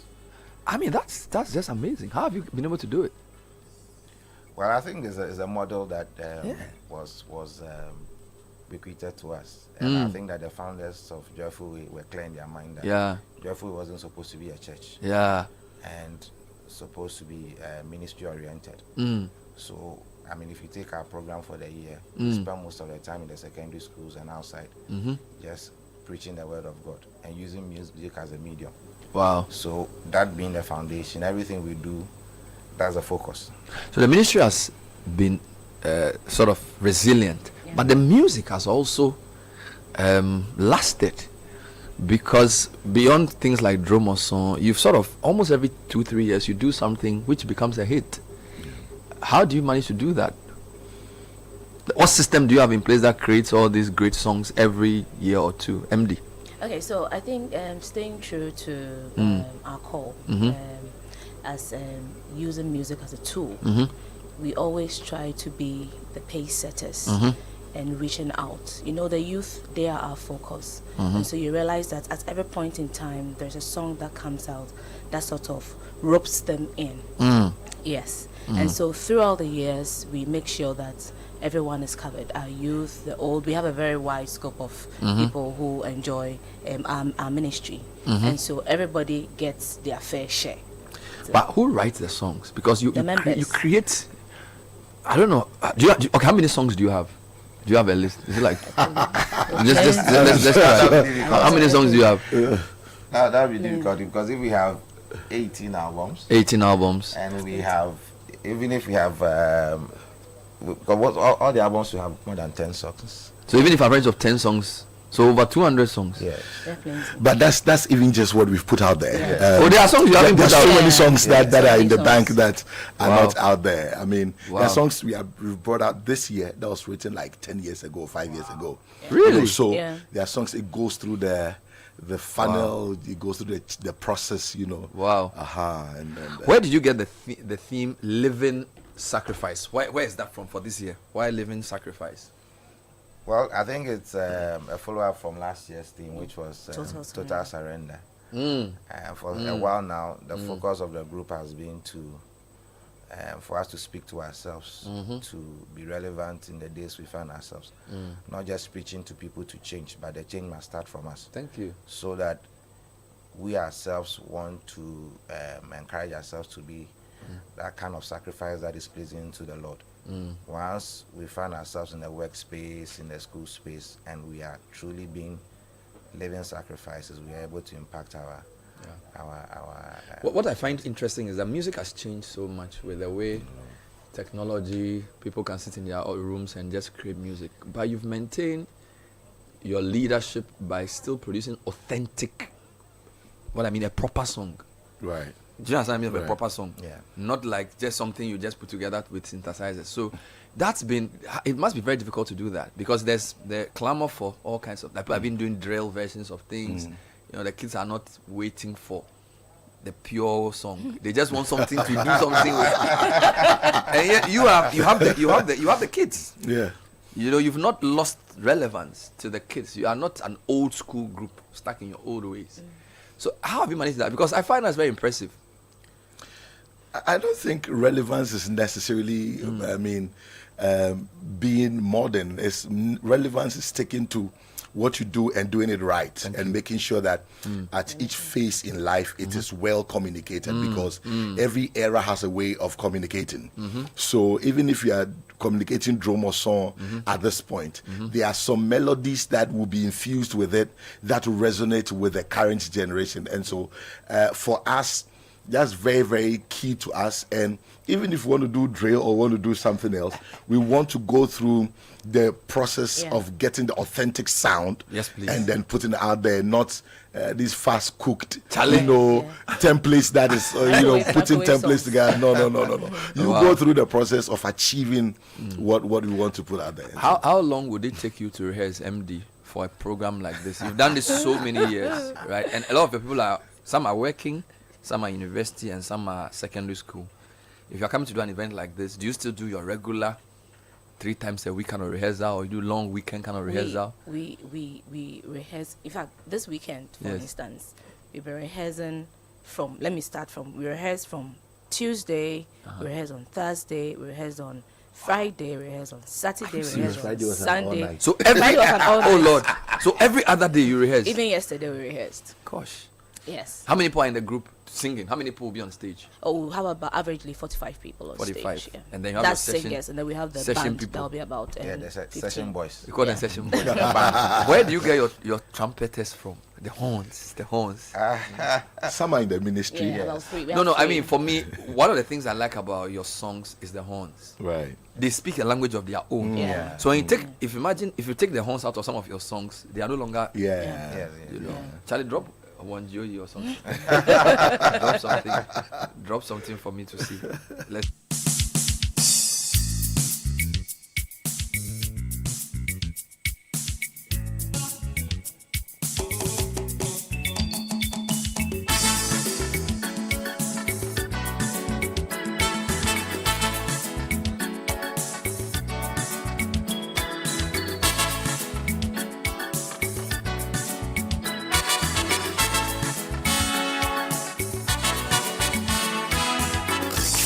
Unleashing the power of relevant radio. This is Citi 97.3.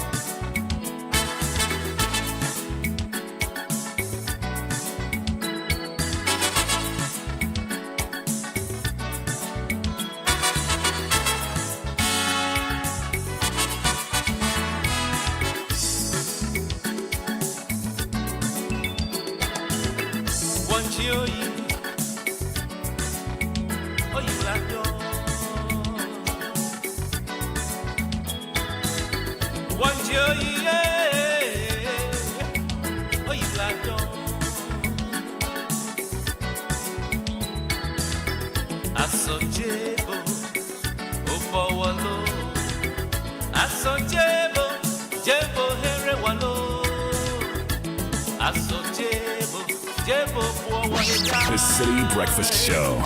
Rise above the noise.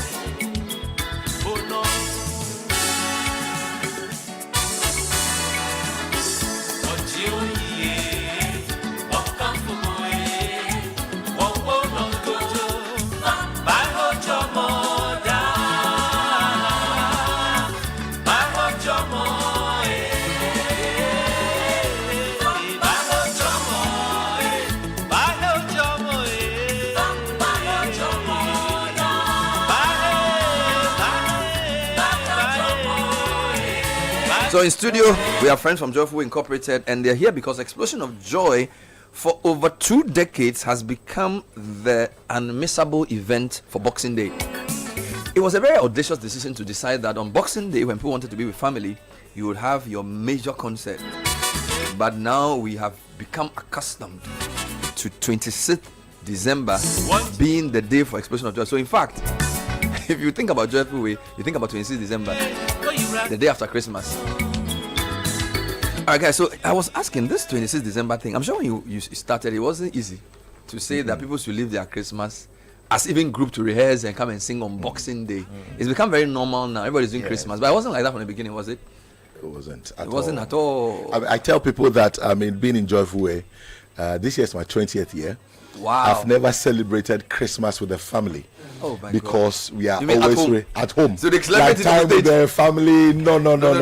So we always do New Year. But as for us, the members, that's your living sacrifice. Exactly.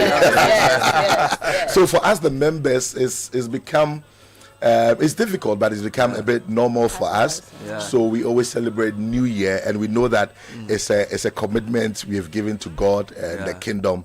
Yeah. Sacrificing our time Yeah. for that. So our families, we shout out to our families. They have accepted, and they've They've allowed us to do this. How have you are interdenominational, or you are from different churches. Yeah. How do you bring it together? Because I know people are Catholics, Presbyterians, Anglicans, Charismatics, and all of you are in the same spirit. It must be interesting. How do you do that to keep the authentic Christian unity with all these various churches we have, and people are from different groups? And they are in joyful way. I think it's just the core values of the ministry. I mean, once the focus is Christ, go out there, preach Christ. Denominations is not what we focus on. You come in and you're accepted as you are because of the common denominator, which is Christ. Do you still do crusades? Yeah, we still do. We still do. Good old crusades. Good old crusades. So we do community crusades, and as we always say, Easter is our biggest program. So we do Operation Save Body and Soul. Wow. We go with medication. We go with doctors. We go with nurses. And of course, you sing. We sing. People we come and sing. listen. Oh yes. Oh yes. Oh yes. Oh And talking about the oneness, we also have an entry structure that is so solid over the years. That's called School of Ministry. Wow. So there are people who have come out of Joyful Way who didn't go to Trinity or any seminary, but they can operate as a pastor. Theology. Or yes, exactly, because you go through the foundations of the Bible. What we want to do is that as you step out of the Joyful Way, out of the place, you should be able to preach Jesus to anybody you meet, and that's what. So your campus groups are still functional. Yes, very. Even with free SHS. It was a bit difficult, but yes. In the secondary school, we didn't have a +1, and now we have a branch at Fansman Girls. Oh, do you do? There were Sunday night services where you go to schools. Do you visit schools in the evenings to do the Yes. Yeah, we do. This year this year was very loaded. We've done more than 5 secondary schools. Wow. Presec, Dintra, wow. Wesley Girls, Ebri Girls, Adisada College, and Fanspim. And you play the music, you play full setup. I mean, once we move, and we even move this with is just everything. the Accra headquarters. So the unis also do their own. Right. I'll take a short break. When I come back, you tell me where we can get tickets, how we can get tickets, and why this year will be different. We're here with friends from Joyful Incorporated, ahead of Explosion of Joy 2024. This is the Citi Breakfast Show, the city's biggest conversation. First impressions matter. Make yours unforgettable with the irresistible scent of Princess Body Mist and Roll-On. Designed for every lady who wants to leave a lasting impression wherever she goes. And for our gentlemen, there is Style Up Perfume and Roll-On. Elevate your presence with a confident, masculine fragrance that keeps you dry and fresh all day. Because your fragrance should speak before you do, use Princess Body Mist and Roll-On and Style Up Perfume and Roll-On. Your daily essentials for smelling good from dawn till dusk. Princess and Style Up. Smell good and feel great together. The GC brand. It's all about you. This advert is FDA approved. Ghana Post. Ghana Post. The most affordable delivery option for food and merchandise from Ghana to everywhere in the world. Connect with us today and see for yourself. Ghana Post. Smart, secure deliveries.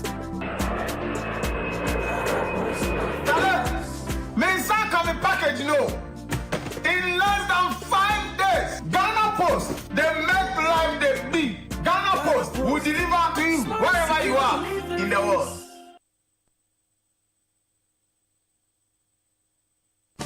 This Christmas, let the road you travel lead you to a place where comfort meets magic. Welcome to Peduasi Valley Resort, where the ultimate Christmas experience awaits. Indulge in a relaxing massage at our luxurious lavender spa, or revitalize yourself with a refreshing workout at our fitness center. We promise the most rejuvenating Christmas ever. Savor Santos Continental and local breakfast options to begin your day right. Our lunch and dinner buffet with the live band music offer the finest Christmas delicacies to make your festive season unforgettable. Don't miss our special Super Soul night night and DJ night with friends. Ready for some adventure? Explore our zoo and playground where fun knows no bounds. When it's time to wind down, take advantage of our special room packages available exclusively this festive season. For reservations, call 0540-125-555 or 0540-125-554. Peduasi Valley Resort. Live life. Win big! Just buy any Samsung, TCL, Media, and NASCO electronics and appliances and stand a chance to win free TVs, air conditioners, washing machines, refrigerators, gas cookers, chest freezers, home theaters, small kitchen appliances, and many more. How to enter? Dial star 920 star 888 hash. Select option 1 to enter raffle. Select region of purchase. Enter item serial number and you're good to go. Increase your chances by buying more to enter multiple times. Follow us for weekly and monthly winner announcements. Terms and conditions apply. This is approved and regulated by the National Lotteries Authority on the Caritas Lottery platform. Big is better. Broom is best. Happy moment starts with Brew. Buy one and get one free. It is Brew. Up to 25% discount. Buy an LED TV and get another TV for free. Buy an air conditioner and get a ceiling fan for free. Simply ask of Brew. There is more for everyone in Ghana. Free gifts and more on broom freezers, refrigerators, and many more. Rush to your nearest Broom dealer or 0800 100 247. Broom leaves you with a smile. The Citi Breakfast Show. Rise above the noise. This is the Citi Breakfast Show. The city's biggest conversation.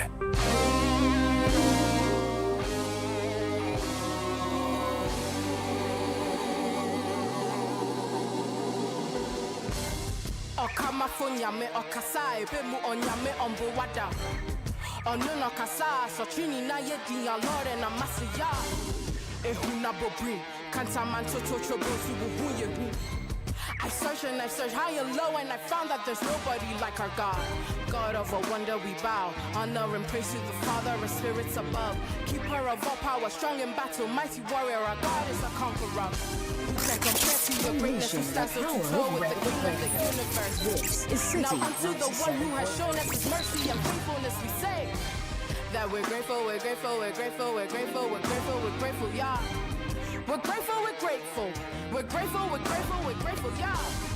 You keep us and guide us and love us and heal us, restore and deliver us. We're grateful, we're grateful. We're grateful, we're grateful, we're grateful, yeah.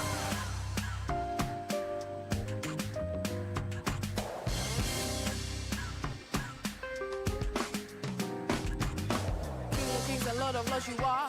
El Shaddai, your name is excellent, my God you are. The Jewel, your C.I.D. Awani. Ayo, ayo, Yakuchemni, Akasaponyame, Tisinyankuponi, Asafu Yehowa. The things you do, it blow my mind. Ayo, ayo, no one bigger, stronger, no one better, tougher, no one wiser, sweeter, no one like our God. No one bigger, stronger, no one. We're talking about the Shift album. The Shift album. Charlie, it's a generation, so I think it's Ace's daughter, right? Yeah. Charlie Levels did the things I do. So that's what I meant. They've kept it authentic, high quality, but it's still relevant to modern times. God bless you. For now, before we talk about the details for the event, if you're ready to boost your viewing experience, then Showmax is your best bet with the latest blockbuster movies, popular international and local series, kids shows, and the Premier League. Showmax has it all and more. Visit showmax.com, follow the prompts, pay with MTN Momo, Visa or MasterCard. Showmax, streaming for Ghana. And Lancaster University is giving you a British degree at a fraction of the cost. Now enjoy all these and more with 50% scholarship for your degree at Lancaster University. Call 0209-607-008. Lancaster University, the only British university campus in West Africa. All right, so gentlemen and ladies, let's talk about this year's event. We already know it's called Living Sacrifice, right? What are we going to see? Are you going to, because I'm hearing something from the Shift album, which is on point. Are you going to have more of that? Or you take me back small? So this year is going to mix of everything song. Okay. So you're going to have some music from a Shift the EP one. Okay. And then we're going to give our audience a sneak peek. Thank you. Into the shift 2. Thank you. Thank you. I said thank you. A sneak peek. Yes, a sneak peek into that one. Thank you. You know, just to introduce you to our EP2 that will be released next year. Next year. We also have some other wonderful tunes for our oldies. You know, you have to have a fair balance. I'm an old man. Yes, a fair balance. We'll have our praise medleys. We'll have you look out for wonderful moments of worship. Yes, please. So we'll have all that and more. You invite us on wild people, though. Team Eternity. Yeah. Munjai me.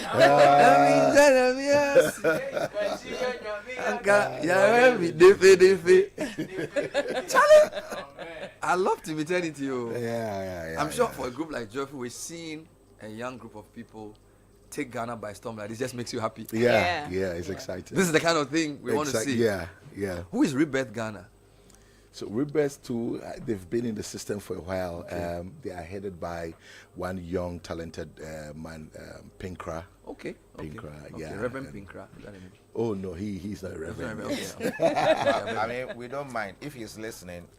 Bernard is conferring on him. Position of a reverend. It's possible it could be his father because I know his father is. I know some. Just like we tell Calvis that we are so excited that he's Reverend Calvis. He's on his way. But Dinah is also coming down to Hamilton. Yes. Hey, do you have enough? Okay, let's talk about the time. 2 o'clock to when? First show. 2 to 5. 2 to 5. Yes. Then you empty the place 6:30 to 9. Wow. Where? Conference center. Yes, please. How and where can we get tickets? All right. So now this year we are not doing any hard copy tickets. Hey, Mabasu. Just everything digital. Everything is online. Hey, these people. Yeah. So you can dial the *725* *1400# hash. Okay, *725* *1400# and then I'll follow the prompts. Yes. All right. Or you can go to the joyfulwayinc.com, our website. Okay, joyfulwayinc.com. Yes. And I can buy tickets there. You can buy tickets. You even bring physical ticket here? No. I mean, there are no physical that is past. Yes. So guys, *725* *1400# or go to tickets.ipgh.com/joyfulway ticket. You get a ticket, or just go to Joyfulway's website, or you should give me a phone number. It's always better to get a phone number to call because traditional people we like call phone numbers. Yeah. So manufacture a phone number for me. Now we have single 150, double 250. So they're encouraging you to be double, all right? Because you say 50 cedis become double. Family or group of 5 is 600. Yes. Caleb, are you listening? So if you go single, it's 150, double 250. Family or group of 5 is 600. So you can just call 4 or 5 of your friends and come together. Give me a phone number to call. All right, so you can call our official line, which is 054 909 8406. 054 909 8406. Okay. Final message for people who are coming. What is your final message for those who are coming this year? A final message. Yes, if you are listening to us, you don't want to miss explosion of joy. Listen, you may have been to situation. What we are also saying is that you might be in a situation. Thank you, my brother. And on Explode, they come and that situation will be turned around. Yes, sir. Come with your dancing shoes. Yes, sir. Come with a grateful heart. Yes, sir. And let's praise God together. Yes, sir. Oh, it's church in here already.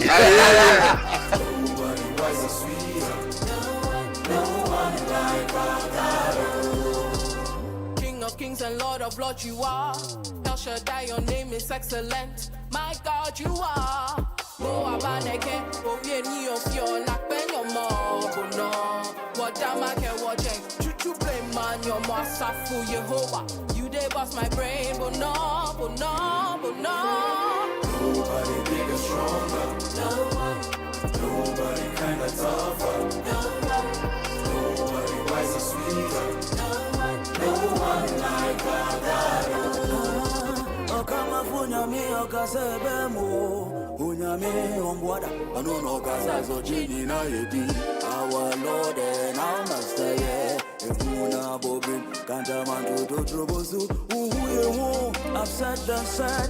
Well, that's all we have time for today's edition of the show. We've been talking to friends from Joyful Incorporated, Frederick Otu, Expo Committee Chairman, Jenny Olsen, the music director, and Seth Aqua, he leads praise and worship. Solid guy. Brunch in the City is next. See you at D. Did I say D2R? The no one, Rebecca.